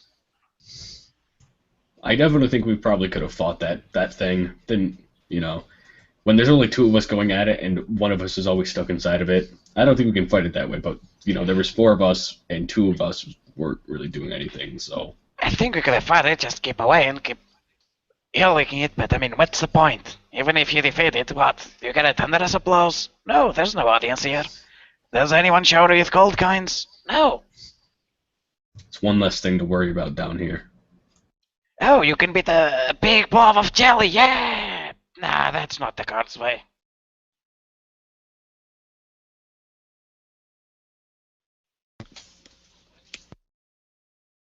Okay, so we go back and forth and bicker a little bit. Day 3 would probably be uneventful. Maybe some more conversations of this nature. And on the 4th day, as we approach the city, Well, you're still 2 weeks out, but. Oh, okay. So it's then 16 basically days. this will be a on again officing for the next couple days while we travel. Okay. And Next. we'll continue to be stubborn. Okay. Yeah, and Langston, what happens in your 4 days? Actually, Hoven, what happens that is a problem to you need to overcome during the next 4 days? Well, that would be training Ampa, getting it to be housebroken. Okay, I mean an obstacle your group must overcome. That Langston then can tell us how he did overcome it. Oh, I get what you mean. All right. I suppose we came across some narrow passages that at times seemed too thin for some of us. Some of the thicker of us. Okay. So we had to, figure out how to squeeze through or make the things wider. Okay, Langston, during your 4 days you encounter this obstacle, and how you overcome this, and what else do you happens during that time? So on the first day, we start to encountering the narrowing of the passages. There's some of them that we some of us may have to lay sideways down and have some of the smaller ones pull us through, or maybe take our armor off and set our equipment through and do the whole thing. And on the second, and then that day, we probably just bicker even more between each other, not agreeing with each other's ideas about what is what. On the next day is when things get really bad and we actually have to start breaking apart rocks. Maybe even we start, we get through most of the way and breaking away, Horvin breaking away, and maybe Ulfgar or Falgrim breaking away with a hammer. And when we're almost to the end of the giant enclosed narrow passageways, there actually a cave-in starts, and we all barely make it out of there. Maybe some of us even get hit by some falling rocks and stuff like that. Sure. What does Hoven do to help the group and be the hero here in that situation? He. That can be the side, right? What? He maybe catches some of the falling rocks before they knock people out, and also is one of the key people using whatever he used before in the cave system to help destroy the rocks so we can get out through the giant lake, river, ocean thing. So he does some of that, and he also maybe even saves, I guess, Shushar's life, because, Shushar, not really the most dexterous. Yeah. Oh. Yeah, so, sure. Alvin saves Shushar's life, which I mean, the day after that, Langston starts doing what he should have done a while ago after calming down about the whole arrow situation, and thanks Horvin for what he did with Shushar, and also thanks Ulfgar and Shushar for saving his life at the lake. Okay. And yeah, just about it, right? Or do I have one more day? I mean, if you want to add something, you can. Sure. I think that's just about it. Okay. Then what happens during the next part of your adventure, Lewis? All right. At this point, we're reaching Gracklstugh, and the problem is not so much the difficulty of the terrain. This path is well traveled. It's more like the hospitality we tend to find around here. We actually find a party of runaway riggers, probably what's the name, bandits, surrounding the town, trying to prey on locals that were escaping here. Thankfully, Hemeth managed to smell them out, and thanks to Orvin knowing his way around the shadows, he was able to create a distraction, allowing, well, Falgrim and the rest of the group to kind of slid away through on a mostly undisturbed. They did get a few scuffles, some mushrooms, a few things fell on from the ceiling trying to eat us, but nothing we couldn't handle. Falgrim actually spent his time, now that we're nearing Gracklstughs, speaking with Hemeth to great length. He's trying to learn the basics of Undercommon and mostly what's the law system in Gracklstugh. He knows that dwarves and Draeger don't deal with each other. He doesn't personally have any reason to hate them, but, well, might as well be wary. Yeah, just these black people, right? Yep. Okay. And the last part of your adventure, what happens there? I think that's Dave wanted to interject. Sorry, what? At the last part, we're reaching Gracklstughs. I think that would be Horvin. Alright, so I suppose the first day, Horvin will actually remember the items he has and we'll try to trade Valgrim the hammer for for the dagger he has, saying that the mace would be much more useful. You're giving For me a him. dagger? A dagger to a dwarf? And by the way, this isn't an hammer, this is a mace. Know the difference. What are you? An amateur? I swear. Freaking elf things.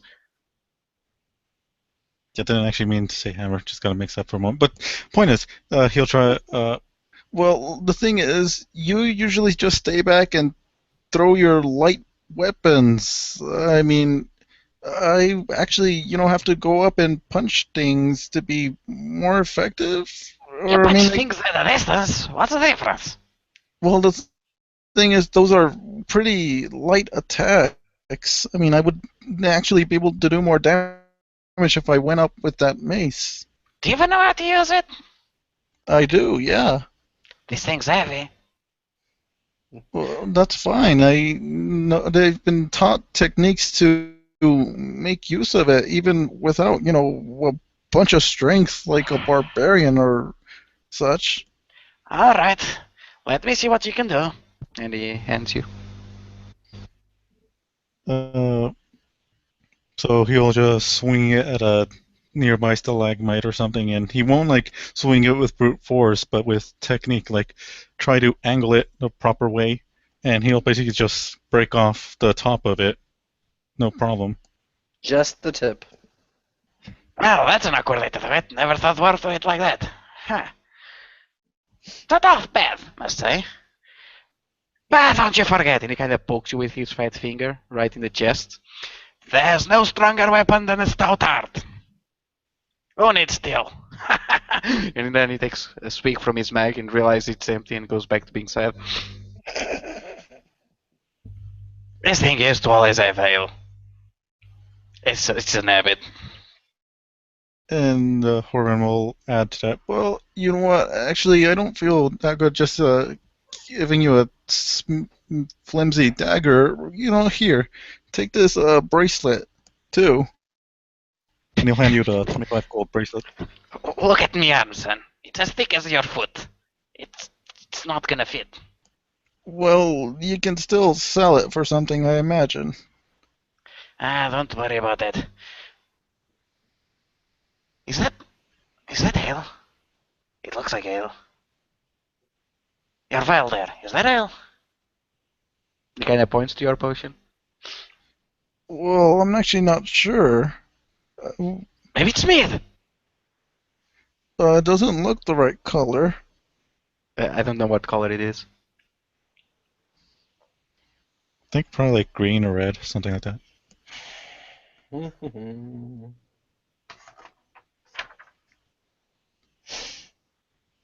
He has a potion and a vial. The potion is mostly translucent with a slight rosé touch to it.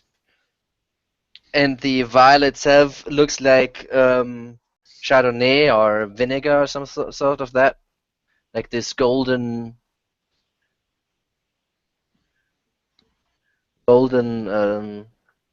hue.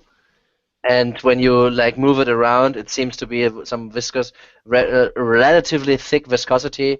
I'd say that of maple syrup, not as strong as honey, but like between. It quickly pocket your rosé vial and it'd be like, oh, is this a rosé? One of those oven? Wait, no, it's not. This is probably one of those magical liquids. You can't put your thirsty that. I wouldn't think so, no. How about you leave those with me? Let me check. I probably can find out what they are. I'll get back to you. Sure. May not look right like it, but one of elves did teach me a few things about patience. I mean, I had nothing better to do at the time. And she was pretty, must say. Even for an elf. I'll take your word on that. Great. Done deal. Alright, so that'll be the first day. And I suppose for the second day, he'll try to converse with Shushar, try to see if he's, settled down, gotten his head back on straight. You speak Undercommon? No, but I suppose he'll be using Hameth as a, translator. Okay. What do you want to speak with him about? About whether, what he plans for the future, if he'll be alright. He is still very abstinent of words. Just says the barest minimum. What you can get out of him, since Hameth is dolmetching, right? Mhm. Is that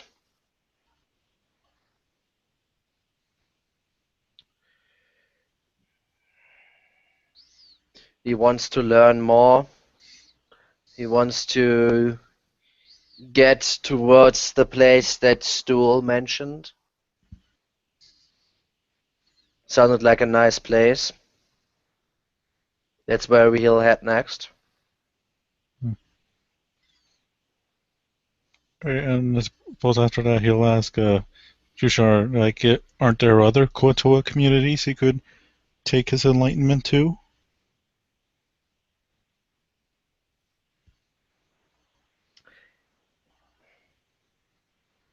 When Hameth mentions what you said, it seems that Shusha shuts out or closes in again, and he stops talking to Hameth, stops answering.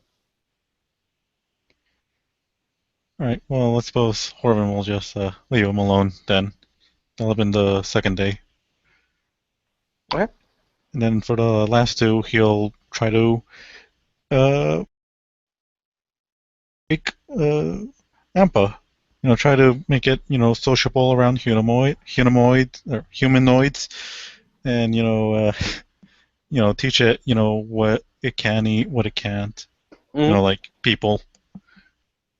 That makes it sad. Yeah, no, sure. Let me see the Hooked Horror maturing table real quick.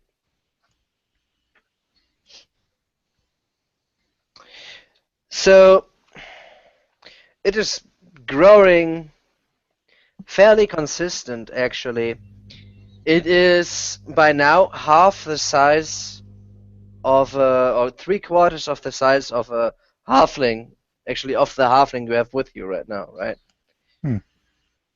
And it's getting there. If it keeps up that speed, it will be bigger than the dwarves that are with you in about 2 months.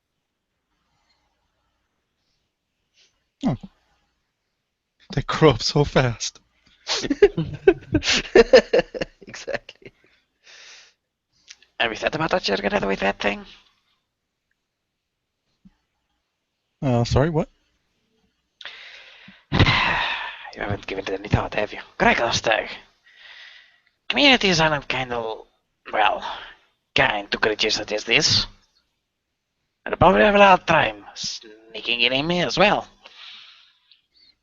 Well, I mean, I don't think they would take it away for some reason. Why would they? Will they, Emmeth? Or would I know from what I learned from Mammoth? Okay. So I can give you the rundown right now. It doesn't really matter, right?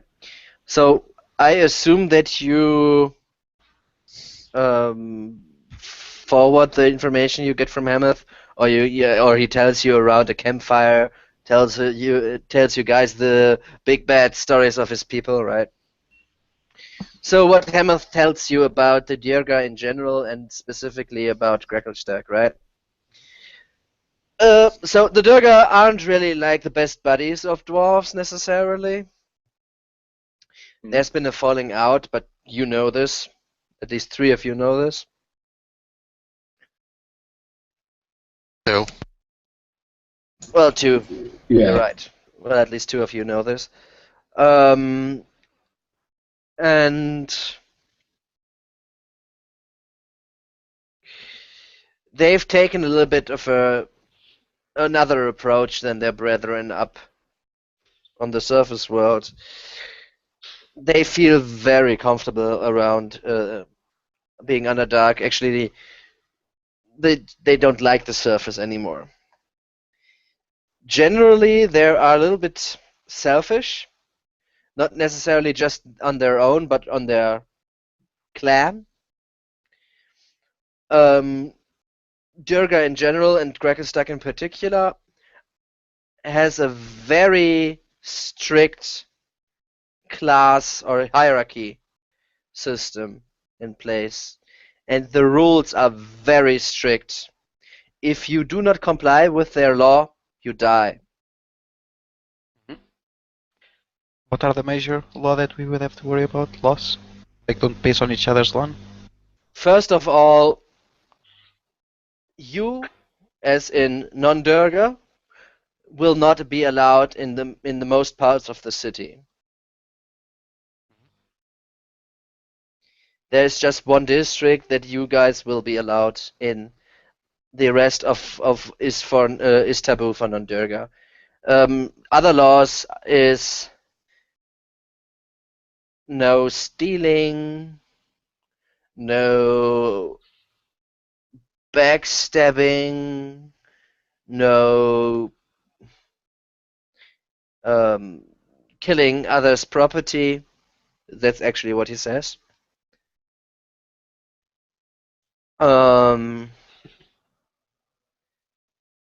He then, like other rules, like what you would expect,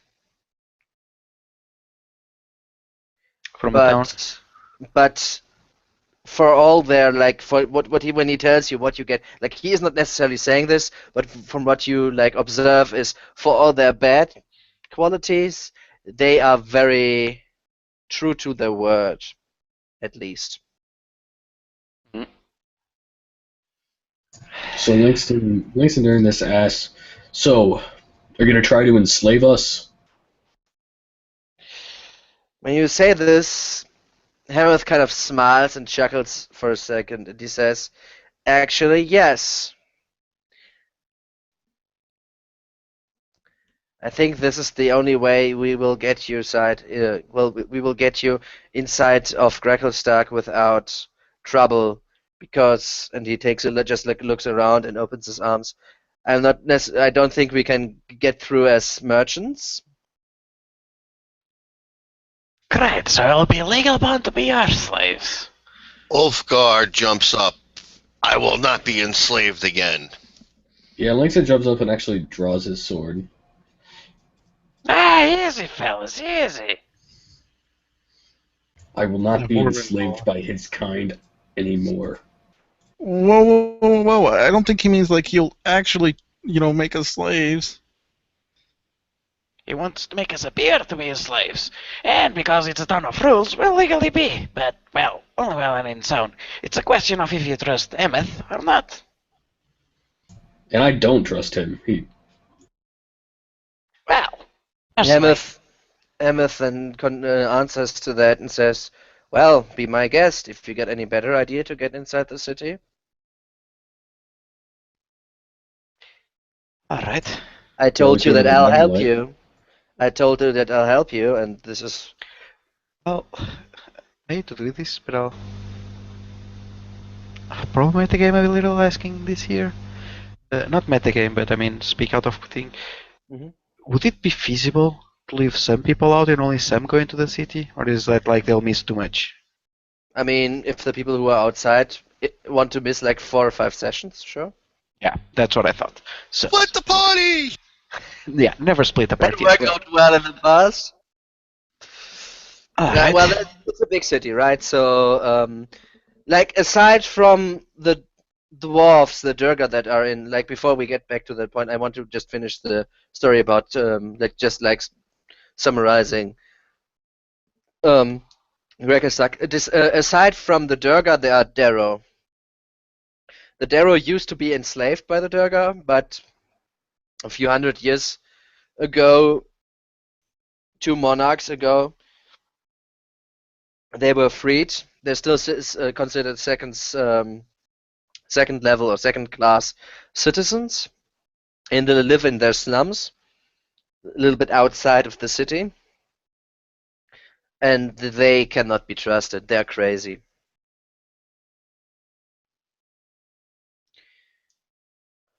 That's one thing to watch out. I mean, if you want, you can get a little bit more into who's who, but I do not like this. Alright. I have an idea. Apparently it works. Actually, I have it on my list, so I think it works, this spell. If it's on yeah, it should be. Okay, let's not waste time. Basically, Falgrim turns to Emmett and says, "Would you be willing to swear?" Oh, well, let us go after it. I trust you personally. But those two seem to have some problem with Rhaegar in the past, or at least just slavers in general. I cannot fault them for that. But you saved my life. Yeah, that's why I trust you. And you saved our asses bringing us here. Alright, here's the plan. And he takes his mag and begins, like, scratching it on the ground for a good few minutes. And when he finishes, he smacks it, and, like, the scratches he did begin to light up. Don't worry, it doesn't do anything bad. Just step in. Meth, sir. Hmm. He steps. As soon as he steps, he kind of feels the magic. It doesn't harm him. It like compels him to speak Is it not truthfully. truth? Okay. All right. It's safe, right? Yeah, I know if he saves. He You can know try what? to. You know if he saves? Yeah, I know. Okay. He saves. Don't worry, it's not gonna hurt you.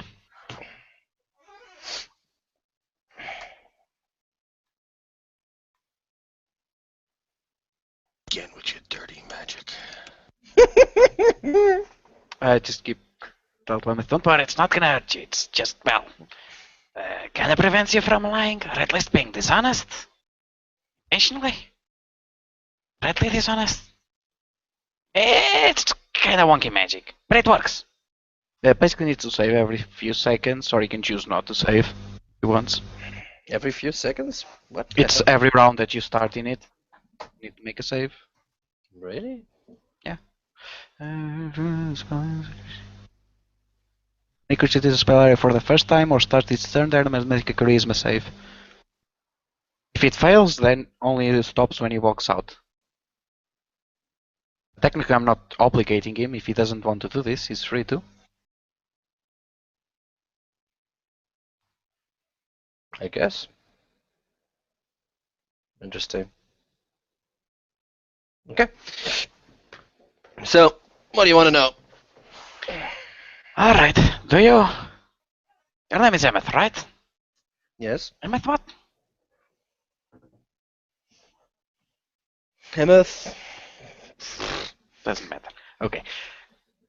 You'll help us Oh, get I in the don't know. city by behaving as posed as slaves. Actually, I can tell you what his clan is. Give me a second. After which, you let us go free. Will you do that for us? That favor? First of all, give me a second. So here is Hemeth from Clan Handstack. Actually, no. From Clan Thuldark. That makes more sense. Thuldark. Can you type that in? It's like Thum, but Thul. I can type that in. if you Black want to. with a K? Yeah, dark like light. Oh, dark. Thul dark. Okay, got it. You want me to sign in because I'm just chilling out here right now, not really at my computer. No, it's already recorded.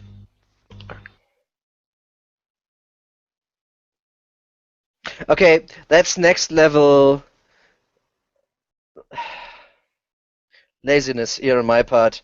I'm actually sitting on my computer, right? You can see me, but I have my my shoes here, my foot on the table, right? So I actually take my laptop to sign in into Roll20 to Wow, type you're the fucking lazy. Yes. Holy shit. It's way too much work to get the foot off. Exactly. So I was bad. Wow. Alright. That's his name. Thul dark. Yeah, that's what I guessed. So, Told you that's next level. pretending, well, posing to be your slaves, hmm then release us. The time is opportune, and we're ready to move on. I will release. I will go different ways as soon as we get into Gracklstugh. Will we be your slaves then if you're not supervising? Does that work? I'm not sure on the rules in that case. Well, the main point, you will not force us to do, well, things against our will while we are supposedly your slaves. I don't know that. All I can tell you is that you will be just my slaves, like for show. When we are at the front doors. After that, will be on your ways, and I will be on my way. And So you won't give us any orders whatever. after that. No, I don't. I'm not in the slave business. As I said, when we're in the city, we will go different ways, and you will be on your own. But at least you will be in the city. Alright. Anyways, to get That's on good that, enough for me. do you I have anything to object? will not be a slave again. You won't be a slave again. For real. You'll be just playing a part. Well, will we be a slave for real, technically speaking? By the law, probably. By his standards, I believe not.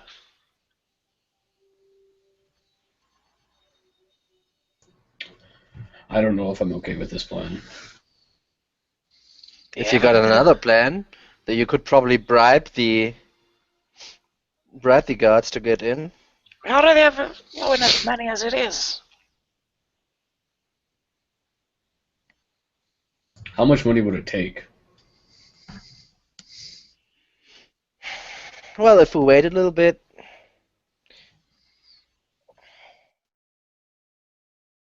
I would need to go and speak with some of them. I cannot tell you right now. I haven't been in Gracklstugh for a little bit. I don't Are suppose you your welcome family there? owns a smithy or anything of the sorts where you could get, well, fairer prices. I didn't catch that news. Doesn't his family or anyone he knows own a smithy so he can get like fairer prices as outsiders?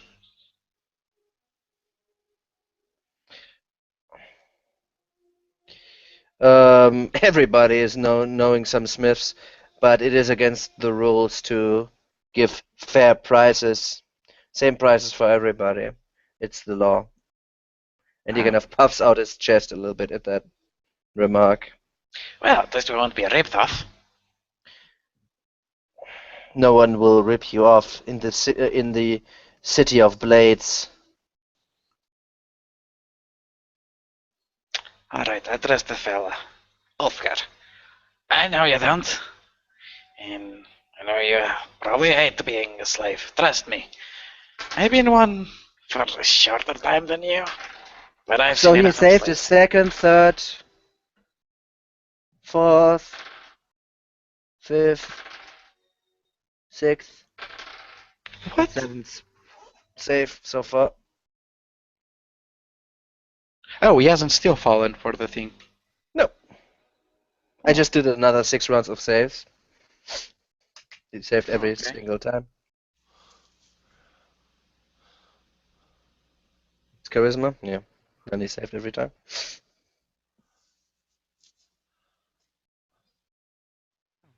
Okay, I thought the spell was already in effect. He's standing inside the zone of truth. Yep. Yeah, but I know if the spell enters effect or not, so I know he's still not under its effect.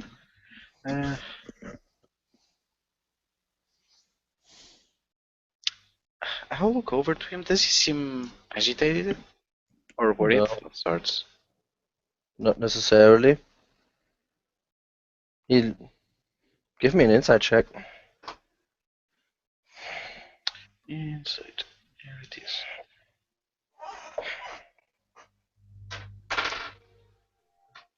Another save. Okay, the 10th save is a miss. 21. He seems to be happy. Probably happy that he's home. Not happy that he's got slaves. No, he's not No, that of guy. course not. Nah.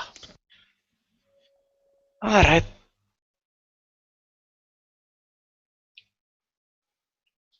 It'll be simple enough. So, Plinius, we go in. These guys, that is slaves, for all accounts. Then we go separate ways inside. Is that correct, Emmeth? Yes? All right.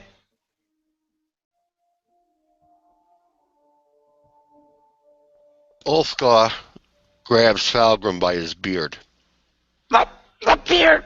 and Not the beard! pulls your face right to my face. If this backfires, I will have your hide personally. I am holding you responsible. Challenge accepted. Hey, I escaped the drow. I think Gracklstughs will be there.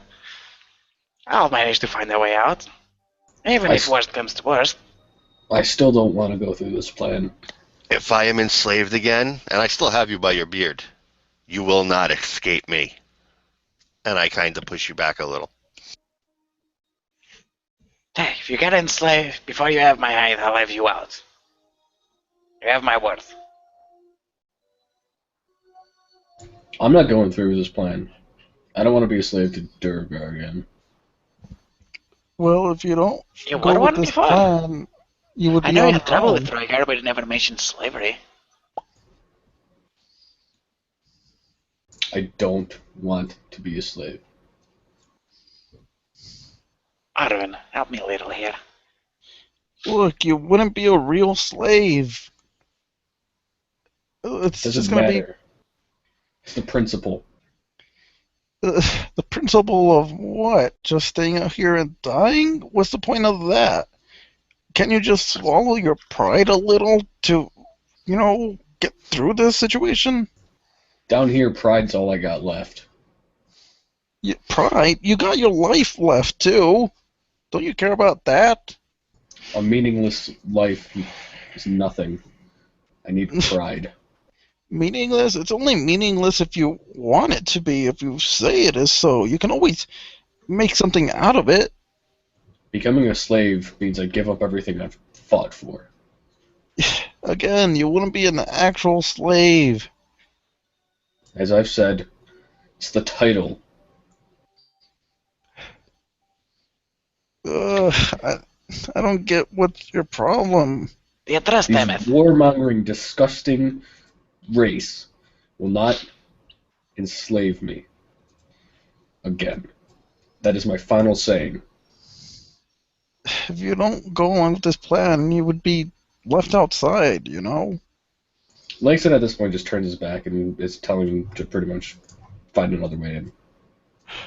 Alright, look, Hemeth, would there any way for you to say that he's your bodyguard instead of your slave or hired help, something along those lines?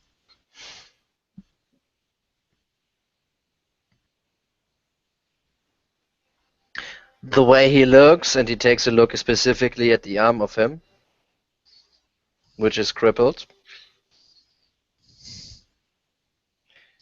It will be hard, as I said. We we can try to bribe our way in, or his. We already have low enough money. I mean, what's the point of getting in if we can buy anything? Well, I mean... Unless you have any lawful way to obtain goods.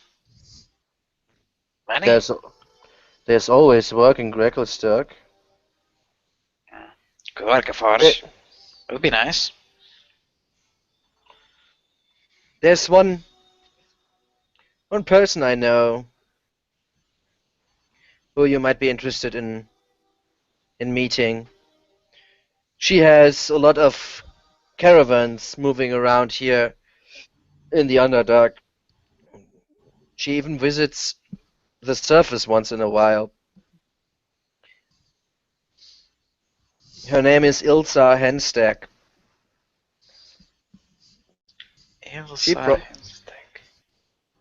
She probably has something for you to do, and there ought to be other people too who will be interested in at least muscle, if anything else. Doesn't seem to be brains, and he takes another look at Langston's back. Might be a way in.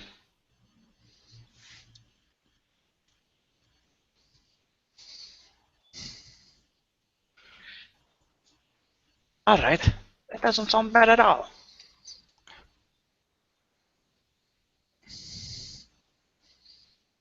Well, alright, look, Langston, we won't have you pose as a slave, but we'll see how things work out, okay? He Langston just looks over, turns his head over his shoulder and says, "Fine with me."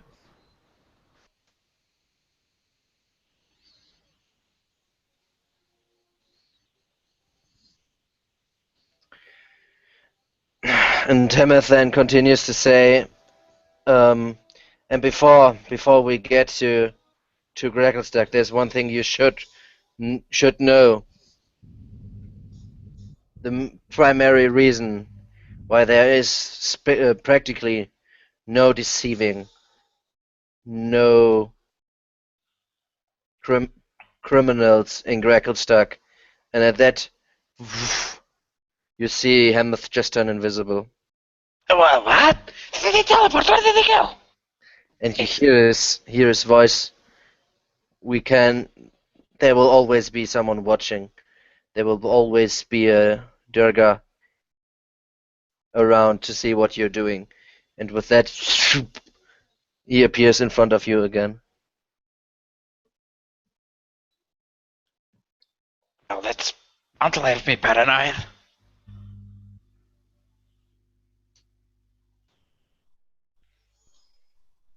Alright. Let's do what we always do. Pillar vote. That includes you, little one. Points to Farias and everyone else. We can go Vargas in. says, "Oh, I won't get into Gracklstugh. I need to find the grave, the tomb. You sure you don't want to get a proper sword? No, I'm fine. Well, I mean, would you maybe camp out here a while we go inside and then come back for you? Would you be willing to go with that? Our path was probably different. I mean, I'm not sure where this tomb is. We could try to get information inside the city. Better than wandering the Underdark. Oh, I know the direction I need to go. I've seen it. I've seen it in my dreams. And And where would that be? oh, I told you already. It's to the northeast. Northeast, northeast. If memory serves correctly, that would be where Jim Jar would be headed. I don't know this Jimja person, Another But- city, the northeast. What's but it? I think Shusha will accompany me. Right, Shusha? They've been sitting together for the past few days.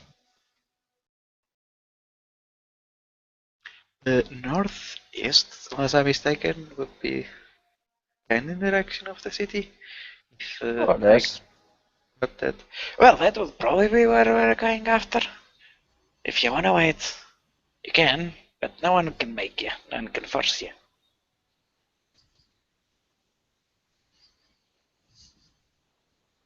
I mean, unless you count the Darkblade, which I think it's in the middle of this all, right?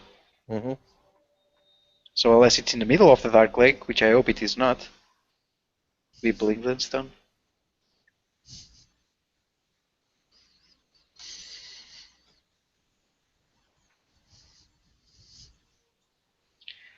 Alright.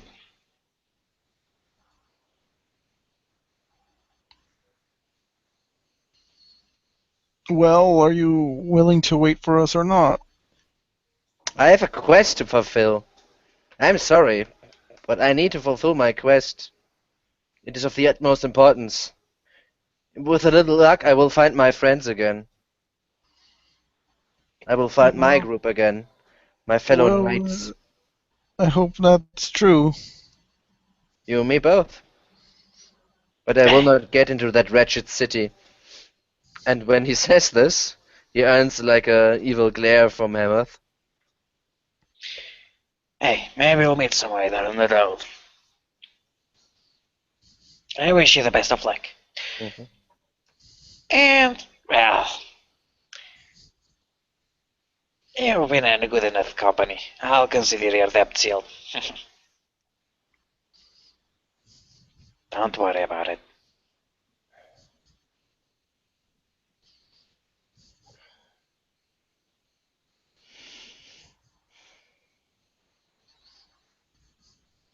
Alright. So what's the plan? Since you don't like to be pretending to be slaves, you can speak to Yelsa and Zack. Honestly, I have no trouble. I've been with Emmett, and he's been nothing but honest with me. And well, I've heard about Rhaegar, but I never met one personally, and not one to judge by just story tales. Although I should have second guessed that about the drow. Retrospective.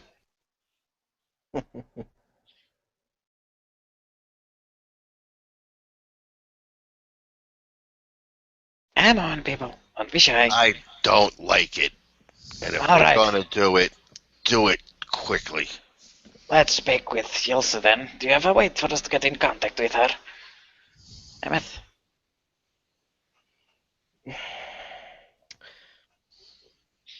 She lives just to the south of the Ladgor's Furrow.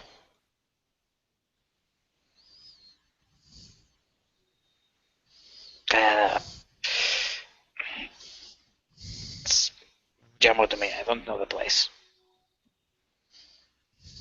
Yeah, she lives in she lives in the part of the town where just Durga are allowed. So you would need to find your way somehow, find your way to there. Oh, great. Can't you go in there and mention? Hmm? Can't you go in there and mention something to her? Maybe pull a favor? Yeah, I'll tell her that you'll come, so she doesn't, well, actually make you slaves, but speak with you. That would be great. That still doesn't get us inside the city. Well, I thought we were going to go ahead with the pretend slave plan. Well, Langston here is adamant about not wanting even to be a pretend slave. And What'd you say well, about me, huh? You're talking crap behind my back? no, we're Calm actually right in down. front of you. Yeah, and I thought we agreed that we wouldn't force him to say that. We would come up with something else for him. We can bribe our way, but well, don't expect much shopping after that. We'll figure something out, I'm sure. Well, I can work me out, Chris. Langston will probably have a little trouble. I'm not sure what Dolfker can do. I'm a hell of a blacksmith. Uh, Hemeth chuckles at that.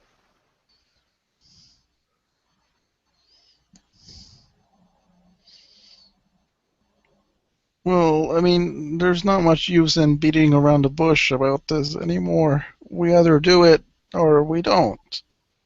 So, well, let's get going unless there's something else. do you have a plan on how to get in, actually? Well, other than sneaking in through a back way, not Never! really.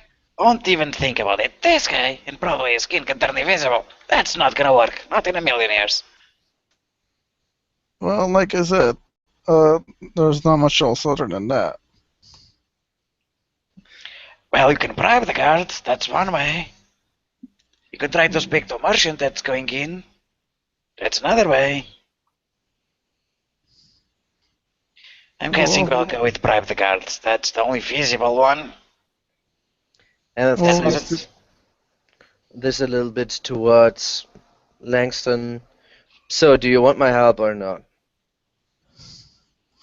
I mean, I will give a message to Yeltsa, but if you don't want my help to get in, I'm fine by that. I can just go my own way.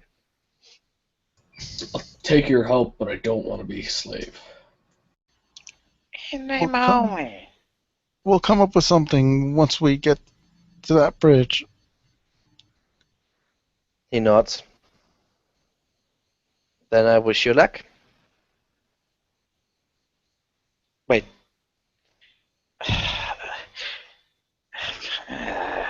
Is it even possible to bribe the guards with all the laws that you have?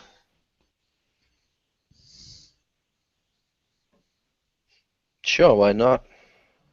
Alright. Try and find us someone we can bribe, and that would be great. Okay.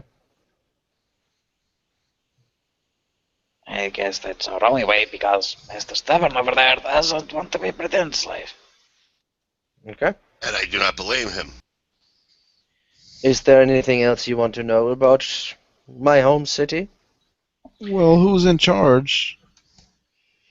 When you ask that question, he kind of starts to smile a little bit, and he says, "The city of Blades is led for centuries by the clan of Steel Shadow. Our resident monarch is the Deep King. The Deep King Hrogar Steel Shadow the Fifth." Still Shadow. Well, that's a name we don't want to mess with. Besides Dark, of course. But there are other important figures. Such as. There are many clans. In particular, you should know about the Cairngorm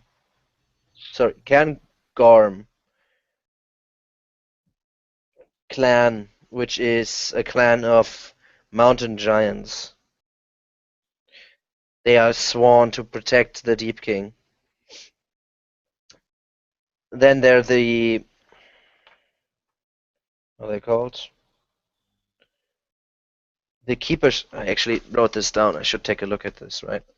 Might make sense when you take the time to write it down, to actually take a look at your notes. What was the name of the Deep King? The last name Shadow? No, Steel Shadow. Steel Shadow. Mm-hmm.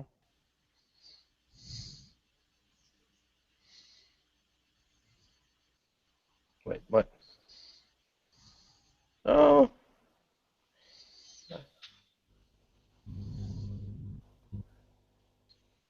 Okay, so the clans that are important is the Keepers of the Flame, who keep watch over the Wormsmith, The and what Smith?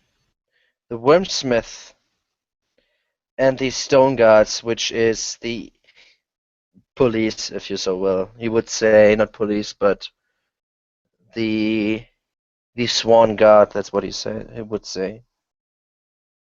Chapo.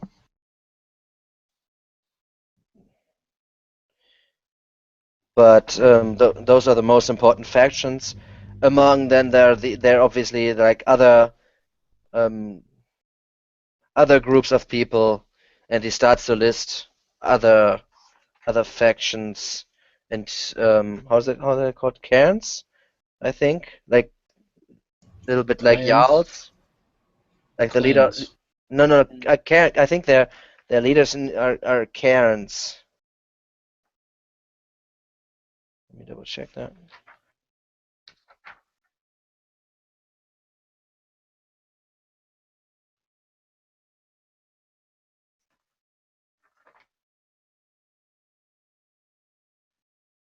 hmm and he starts to list like names of clans, like smithing clans is Steel Shadow, Ironhead, Thrasgard, Firehand, and Envilthrew.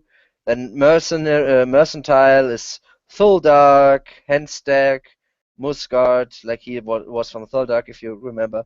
Then there are mining clans and others, just like for clothing, manufacturing, construction, Steeder Breeders, which is their local mounts, giant spiders they ride. Then there's a dock operating clan because Gracklstughs actually has a harbor.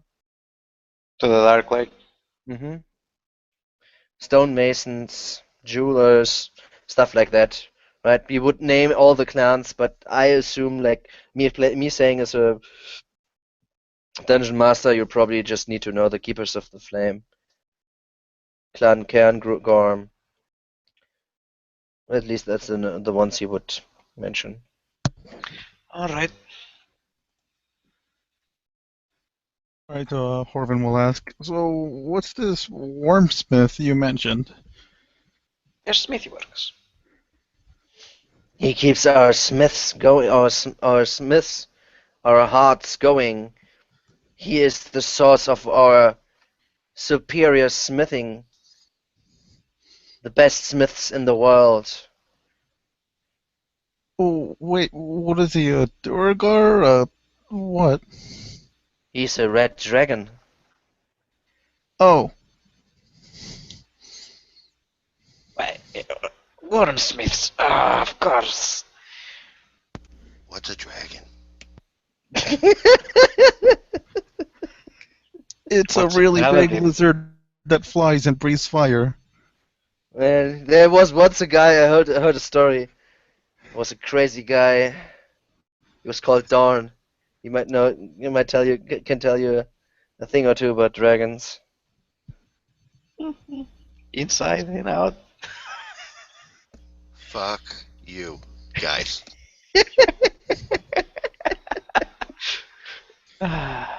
Never gets old. No. Not something you want to mess with, healthcare. That's not something you fight in the arena.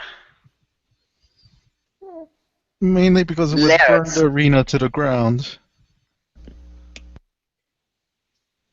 Do they not bleed? Yes, but you kind of need to be very, very, very, very, very strong to make them bleed. Nonsense. Anything that bleeds can be killed. It's not easy. Just take our word on that. Easy is for the weak. I welcome a challenge. Imagine all the nasties you've been put through in the arena. Put them together. The dragon will be through with them in 10 seconds. Yeah, there's been some dragons that even Assuming some it's not small a young armies couldn't handle.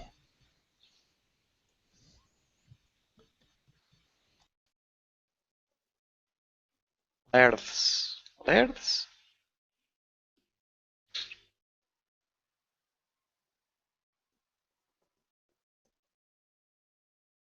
Is it Lairds that it's pronounced? I suppose.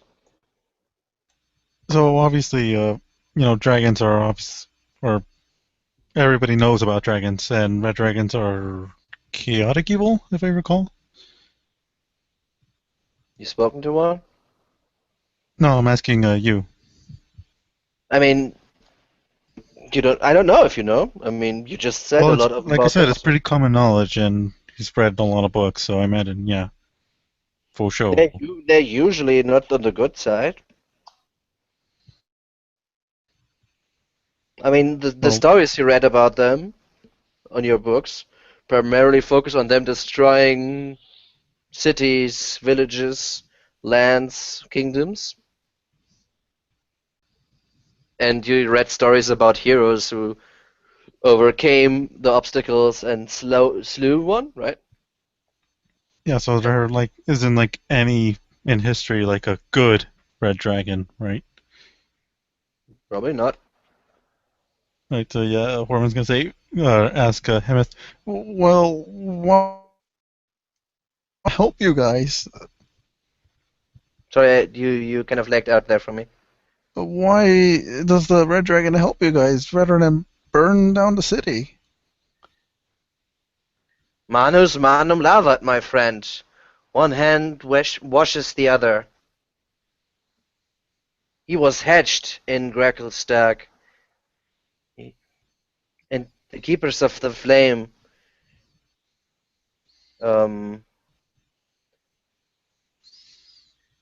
keep him happy, I guess you'd say. I wouldn't want to know how.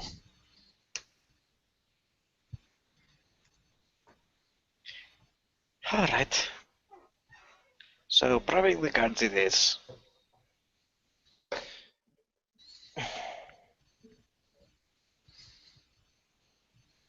Hopefully, those two stubbornness will not get us killed out of it. Hopefully.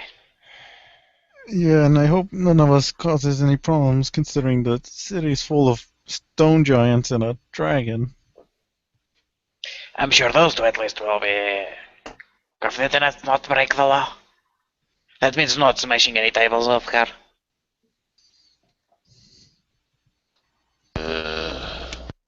I know, it's boring. I mean, every time I went to the tavern and something didn't get smashed, it was boring. What's a tavern? Oh, right. You'd love it. I'll show you.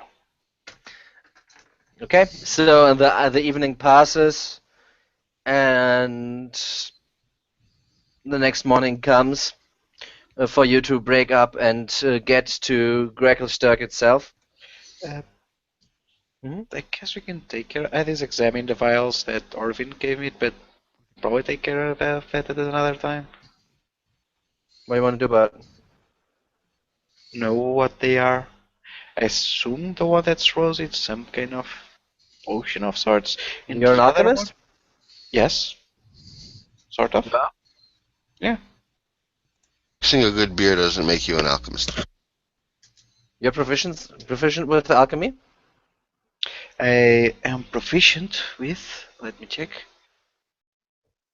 Where is my? I think it's herbalism kit, which is what you need to make the potions. Not alchemy though. With herbalism kit, you know your herbs. Well, he would know about consumable potions, I would say. Like alchemy is for like alchemist fire or Yeah, acid or something. Yeah, it depends on the potion kind, right? But Mm. that's why I ask. Like, are you a herbalist or an alchemist? I mean, that's Herbalism kit. okay. So you would not know what in the vial is. I mean, you can give me a roll, but you would not know. But the other you might know. I assume the one that's sticky is some kind of poison. It was on a drow. Pretty certain it's one type of No, poison. I don't think you found it on a drow. You found this thing Oh, inside right. It was on the thing, right. in Correct. the fountain. I think it was, right? Correct. Then no, it's not probably not poison. Sure. You found both your potions in this fountain. Give me your nature roll, arcana roll with your herbalism, so with your proficiency. Yeah, Arcana with proficiency. Yep. Right. Hmm. So with proficiency, that is what, 11? No, it's what it is. I already added it. Okay. Um. Must be a healing potion, but you don't know which one. What kind of? I make a small cat on my tank and I go, well, here goes. And they like dip my finger in, just a taste, see if anything happens. I look at my tank a tiny bit. Yeah. Tastes like shit. Like a healing potion from the Underdark. Well, this at least should help. At least my tank doesn't hurt, it's still bleeding. Maybe it's a numbness potion? I hope not. Right, the viscous liquid, I have actually no idea, right? I mean, you can give me a roll, but I can already tell you. Yeah, it's out of my expertise, okay. Let's give it a few trials. Viscous is almost never good. With magic potions, you know that they just work if you swallow them whole, right? I guess I'll just take like a drip and put it on stone. See if it like sizzles or anything happens. No, nothing happens. Touch it. Nothing. It's a little bit thick, right, from the viscosity. Not really thick, but not water. Not. It's more than water, right? It has some. Is it? Can I? Yeah, sure. This is another day. Is it poisonous? Can I tell? With detect poisons. That No, it's not poison. If you can detect poisons, if you use the spell to detect poisons, it's not poisonous. No. I have no idea what this is. I'll have to experiment further, but I'll take any net of your time. Thanks. So the next morning comes, and Hemeth kind of goes to the city before you guys go, right? And you wait there for about half a day until he returns. And he tells you that when you will, he smiles when he returns, actually. And he says towards the group, especially towards Langston, and says, well, it seems there have been some interesting changes. But Gorlak is the current sergeant who is in charge of guarding the gate. He is some sort of a weapon nut, and he takes a look at the mace that Hoven has. We'll probably be able to bargain with that to get inside the city. Wouldn't he prefer maybe a nice dagger? I don't know. Frolican loudly chuckles at that. I'm not him. You gotta speak with him about that.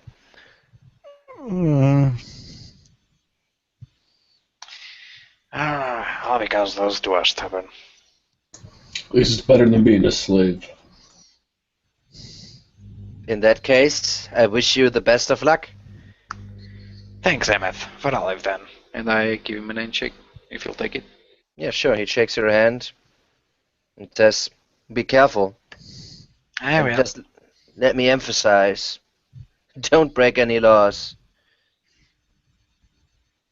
I'll try not to Yeah. break any noses. Yeah. Well, if you want to do that, maybe a gold bronze lair might be what you're seeking for. That is actually the only inn that serves your kind. And you know, as a dwarf, that Goldborn is an old dwarven dialect which stands for bullet. Bullet? What's bullet? That's a creature. It's kind of a tortoise without a shield. The land shark. Yeah. Wait, and it speaks, or does it... How does it... Oh, it means bullet. It is just a creature. It's just some sort of creature. It's basically a big land shark. Yeah. I can show you one. Give me a second.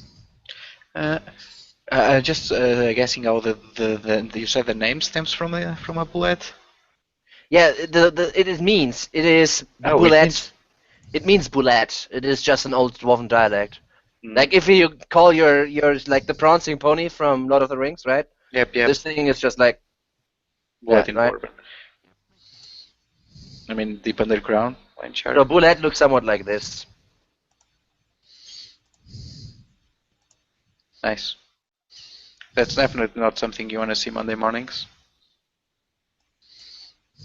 Or any morning, for that fact.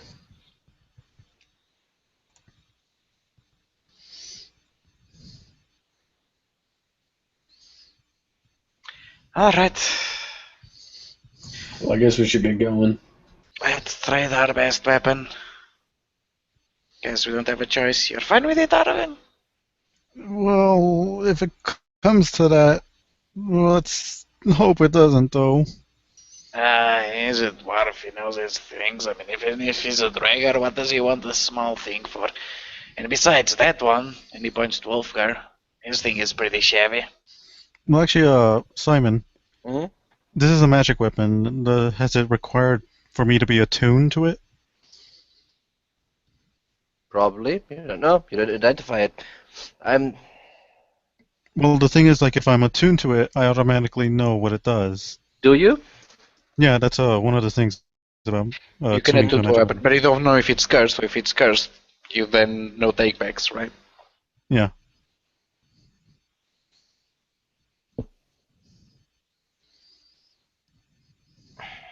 It depends on the weapon. Some weapons just cannot be learned, or you may fail to attune right because of requirements. Many other things Yeah. can happen. But if I meet the requirements, I know its effects or how to use it. It's a mace. Hmm. That's all you know, and it's magic. All right. Without someone who to tell you what it is. Theron, Theron. Just I mean, you magic can use too. it. If it's magic, you would probably get its benefit, but if you need to activate it, and you don't know how to activate it, might be a little bit troublesome. I assume there's no words on the mace or anything. Mm, Descriptions. it is very finely made, and it is like a maze isn't really balanced, so it's not very perfectly balanced because it cannot be, because that's kind of the point of a maze, to not be Um, balanced. Not really. but it's a fine weapon, and you know that it is magic because I think you did, right, Fargrim? Yeah, I You detected. thought I just detected enchantment, so hey, I don't think it has any super special. It's not gonna cause fireballs, at least, or it's burst into flames. So hey. After that, it's your guess. Well, if I don't know anything, fine. well, you need to get someone to tell you a little bit more about it. Well, on we go then. Okay.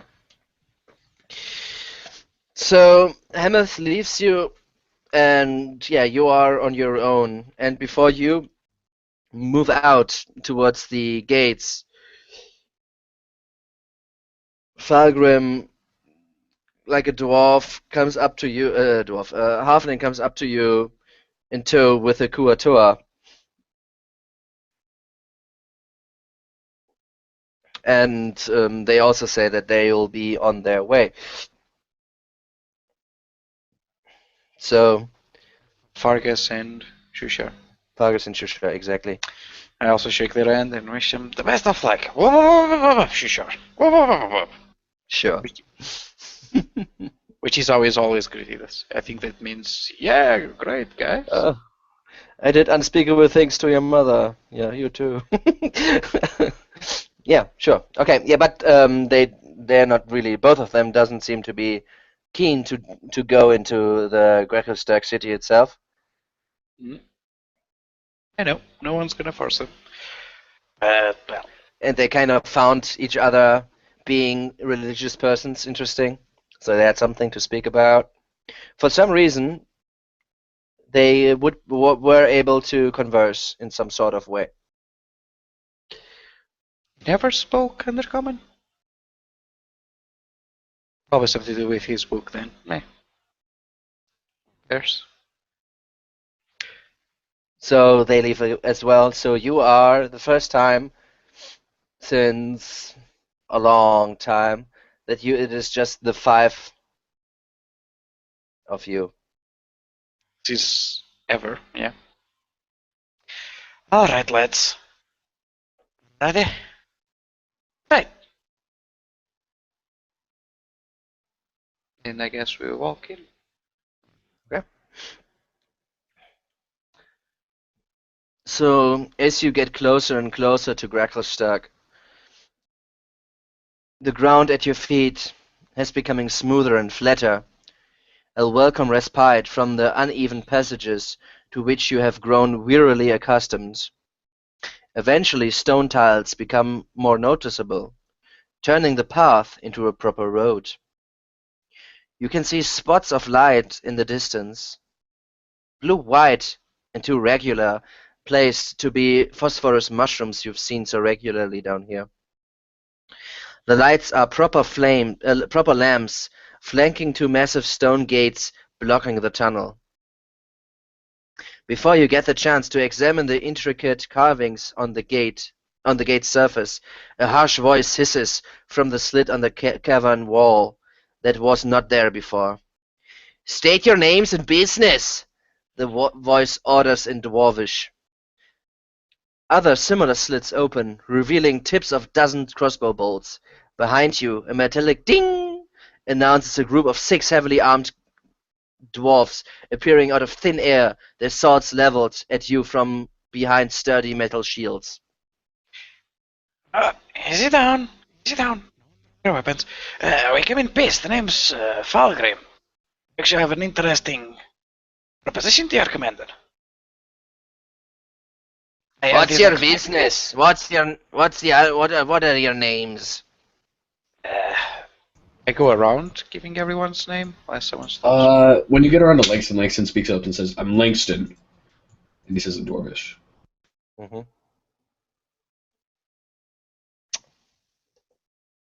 So everybody gives them their name, your names. Oh, well, he doesn't know any better. Okay. And what's your business? What are surfaces and rags? want in the city of blades itself? Well, to be honest, proper things, not rags. Sorry, I didn't understand that. Can you The repeat? proper things there isn't rags. Seek some trade. And in that regard, you have an interesting proposition for your captain? Hmm.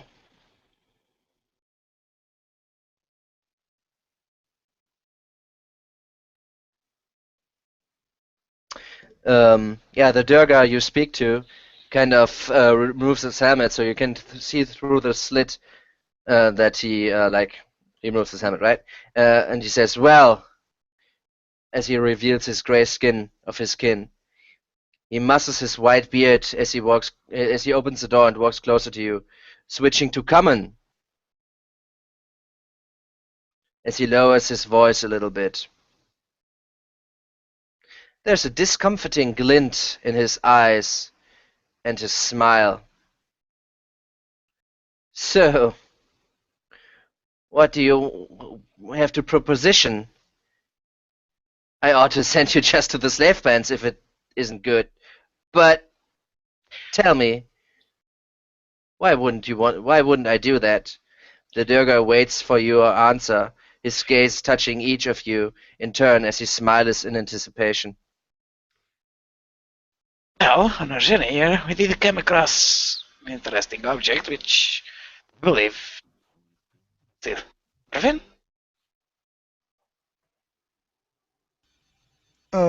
Yeah, I mean, we have a well-crafted dagger, if you're willing That to don't have that, among maybe a bit of gold and such. Face palms. Hmm.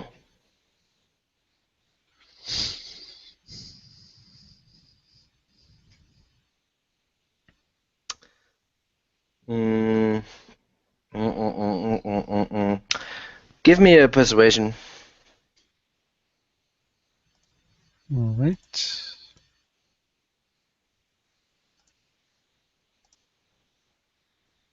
Well, He would answer saying,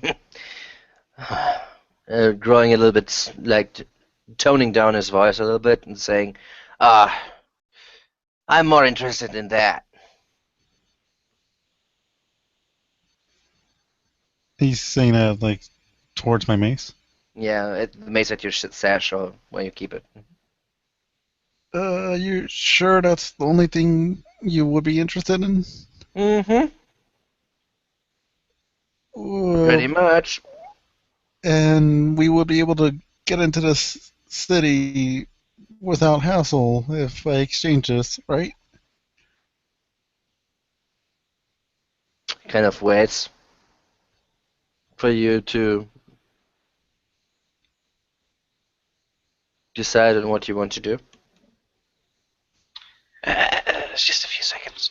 And I go over to Orvin and everyone else in front of it. I don't think we have a choice here. It's not like you can back Right now, you're It's either you surrounded. give him the mace or we go to the slave bands. Just give him the I mace. got Holy that. shit. Got that. We're not Well, gonna fool a dwarf. well, you seem like someone who would appreciate a fine weapon like this, so I'm sure it's better in your hands. Anyway, Oh, I wouldn't take a bribe. of Okay, course not. boys. Looks like we have a merchant group here on our hands. Please, lead them towards the docks. Lead them towards the Dark Lake district where their kin belongs. And when you pass, he tells you that you are supposed to meet Words Salt Baron at the Dark Lake docks. And he adds to that, you better come through with what you're saying, otherwise it's not gonna end good for you. He's gonna find Oh, you. What's his name? Wards? Worth? Saltbearer? Words Salt Baron. Okay. and I quietly say back to the captain, of course, after all, we're merchants that keep our word, right? Yes, merchants. And yeah, you get the six dwarven guards that stand behind you kind of move into flanking position and start accompanying you towards your destination. So right now, you were here.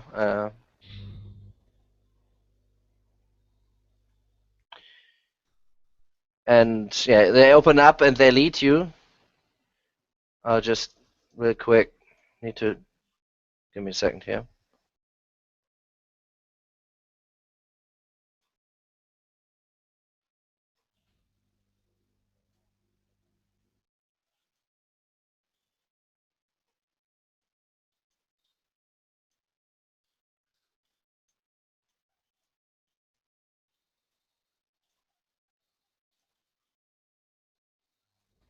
Because I need to, and then I will now will reveal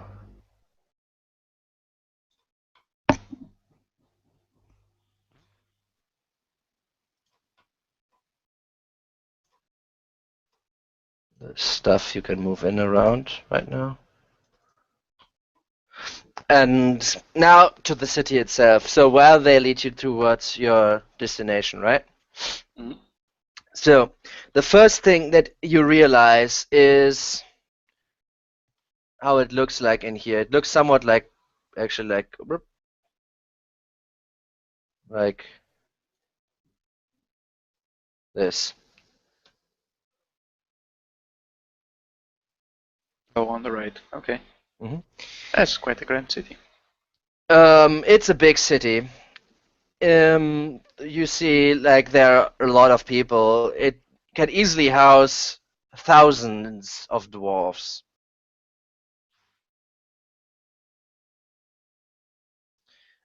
But what is noticeable is you see that like there is nothing to be had other than pragmatism. You don't see any statues, you don't see any banners, you don't see anything that is like art. Everything is pretty much square and where it should belong, right? Very pragmatic, very Spartan, if you will. You see the dwarves that leading you, also the dwarf you were talking to. They had no adornments on their Uniforms. on their uniforms, on their on their armaments. They were just like also their weapons and their shields, plain steel, sturdy, superbly crafted, but no extras, no flourishes, if you will. Other than this very stale, boring architecture, you see, you don't hear any music. So I might want to close down the music for now. Huh? No. You do not hear any music aside from a very familiar clang, at least to Langston and Fareham, from every corner of this city. There's a cacophony of metalworks. You hear the banging of blacksmiths all around you. And the further you go northwards, the more industrialized the areas become. Speaking of, there are more smithies in here. It is the city of Blades, and it seemed to have its name for a reason. However, you are underground. You see, there are some in the stalactites that hang from the ceiling. There are some shafts carved away to get away this enormous amount of smoke that is produced in this pretty big hall. Pretty like, I mean, there's a lot of stalactites, stalagmites, some of which even kind of build a pillar, which is from the bottom to the ceiling, one piece. But it is a big hall, a big cavern, which then opens up even to the Dark Lake when you get to the Dark Lake district itself, right? But there's a constant smoke hanging in the air, which you breathe in, and like you need to. Some of you probably need to cough very vigorously as you inhale this, as you get into the city. Ah, that's fresh air. This is more familiar. Even though I'm not feeling the greatest Yeah. right now, it makes me feel at home. Indeed, it does. Like, this is the first time in a long, long time that the two of you, like, even longer for Falcon, because you actually weren't in your home for quite some time, that you hear the sounds and breathe this air, but it is far stronger than you were used to, even in your homelands.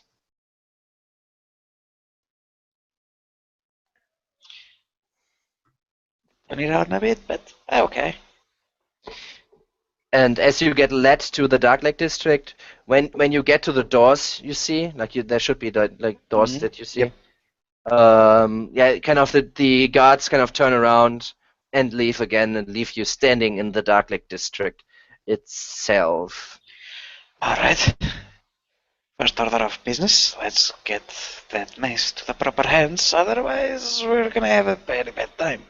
Second order of business, get some ale. We might want to consider getting a translator, considering, this is a foreign city. I speak let's- Dwarven, so I think we're good, especially since these are all They generally like to dwarves. speak in their common, I think, but When he opened up the slot, they were It's immediately Dwarven. speaking Dwarven to you. bad Like, they had some strange words that they sometimes used, maybe, right? Different dialect, but they were speaking clearly. They clearly were speaking Dwarven. I think we can manage. But in the Dark Lake district you are in right now, there are other creatures as well. You see Swervenablin, you see some orcs, you see some goblins, you see... Actually, Falgrim, when you enter the Dark Lake district, you see around a corner 6 drow looking into your direction. But among other things, you also see a lot of Durga, obviously. Do I recognize any of the drow? Nope. Great, more drow. At least they don't seem to be the ones that are looking for us. So let's not stick around. And he begins casually walking off. Yeah, let's get going. Let's deliver this maze. So Horvin also noticed the drow, right? What's your Yeah. perception? Well, I mean, he pointed it out. So Did you? Okay, I didn't catch I that. didn't point at them, I just say there were drow around. I'm not gonna point at them. well, I guess yeah. I'll look around and notice the drow. Okay. Still got a roll for that. Okay. And it's just no. Too busy coughing. Come on, Arvin.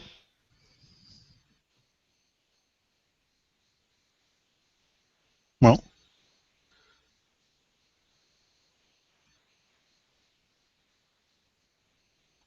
Do you follow Falgrim or just lag behind or? well, I didn't hear if I noticed them or not. No, with an 8. Just saying. Didn't get an answer, but yeah, if I don't notice them, I just keep following. Okay. Trust me, they were there. Just sulking in the shadows like they always do. Well, So you go to the docks, that was me. or what? Like? Did I get this right? That you want to see words? That's Falgrim's choice. I'm not sure what everyone else is thinking. This is probably the biggest thing you've ever been into, right, Elfgar? God damn it, I'm muted. I was just saying, Ulfgar is right now walking around like a little Kid in the candy store. Yeah, yeah, exactly. He's lost, amazed, taking everything in that he can. Yeah, so many dwarves who never really saw dwarves. I mean, they're a little bit strange dwarves. Still dwarves, right? Yep. If you're amazing this, you should see the Mithril. Now that's a place. So I've never been in a big city before. Well, outside the arena, anyway. Alright, just stay close. You So alright, where are we supposed to be Langston? heading to? The docks. We're supposed to yeah. meet with, let's check, I have it here. Baron. Alright, well, I just want to get this over with. Maybe we can, I don't know, get something extra and decide what we're going to do from there, I guess. Alright. And that's where we go then. Okay. Yeah, you get on your way towards the docks itself. So as you now enter the main part of the Dark District first, yeah? A wave of heat slams against you as an acrid smoke rises to choke their air out of your lungs. That's already I mentioned that already, right?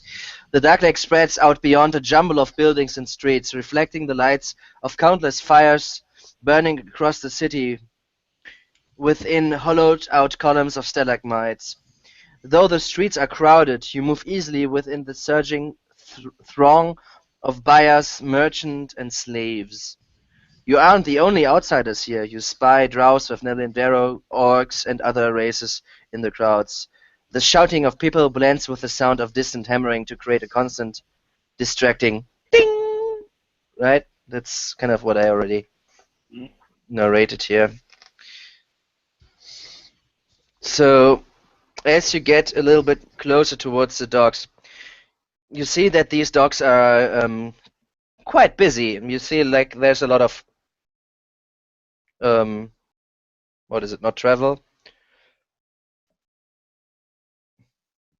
Work. There's a lot of bustling around.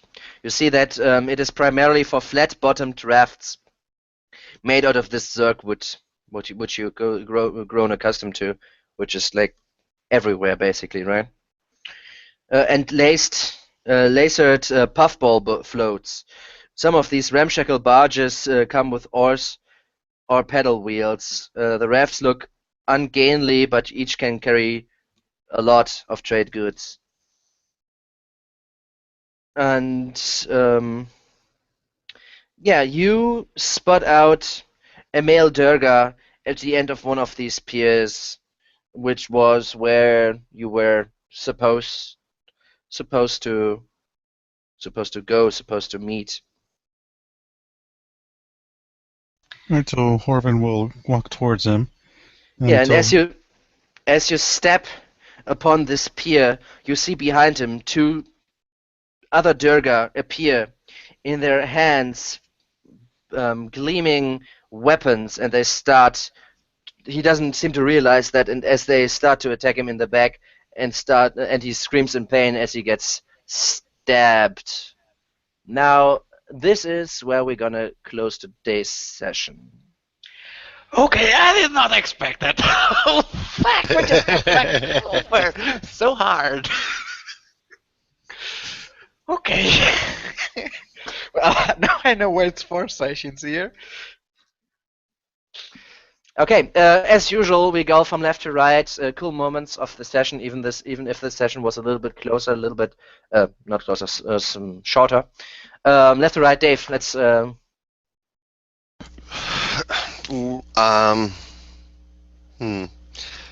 would say Langston constantly trying to swim in a gelatinous ooze. Okay. Yeah, the roles were not on his side today, that's for sure. Yeah. Okay, Jonathan. You're muted right now, buddy. sorry, had to take care of something real quick. What? What's your favorite moment of the session? Oh, I guess that would be the part where Horvin was pretty much cock blocking everybody. That's Horvin, all right. Yeah. Okay. Lewis. For me, I mean, because it didn't get much development, Mhm. the guy being Yeah. killed right now at the end, but otherwise, most definitely, contest, Wolfgar's speech about his story where he actually spoke. Mhm. The reason why he hates magic, that whole conversation for me was awesome. Yeah, I think so too. Yeah, last but not least, I like the let's. escape from the underground area with the water, and then the whole entire ooze encounter. That was pretty interesting. Interesting. To not bet game, we all knew what was going to happen, but You never know, right? All right, cool. Yeah, as I said, short session today because we are in the middle of the week, right? Yeah, it's just easier that way. Yeah, I apologize, guys. I have to get up in a few hours for work. No hard feelings, man. I mean, it's better than no session at all, right? I mean, it's Christmas time after all, so I'm happy with the session. So yeah, cool. So let's close today's session for this.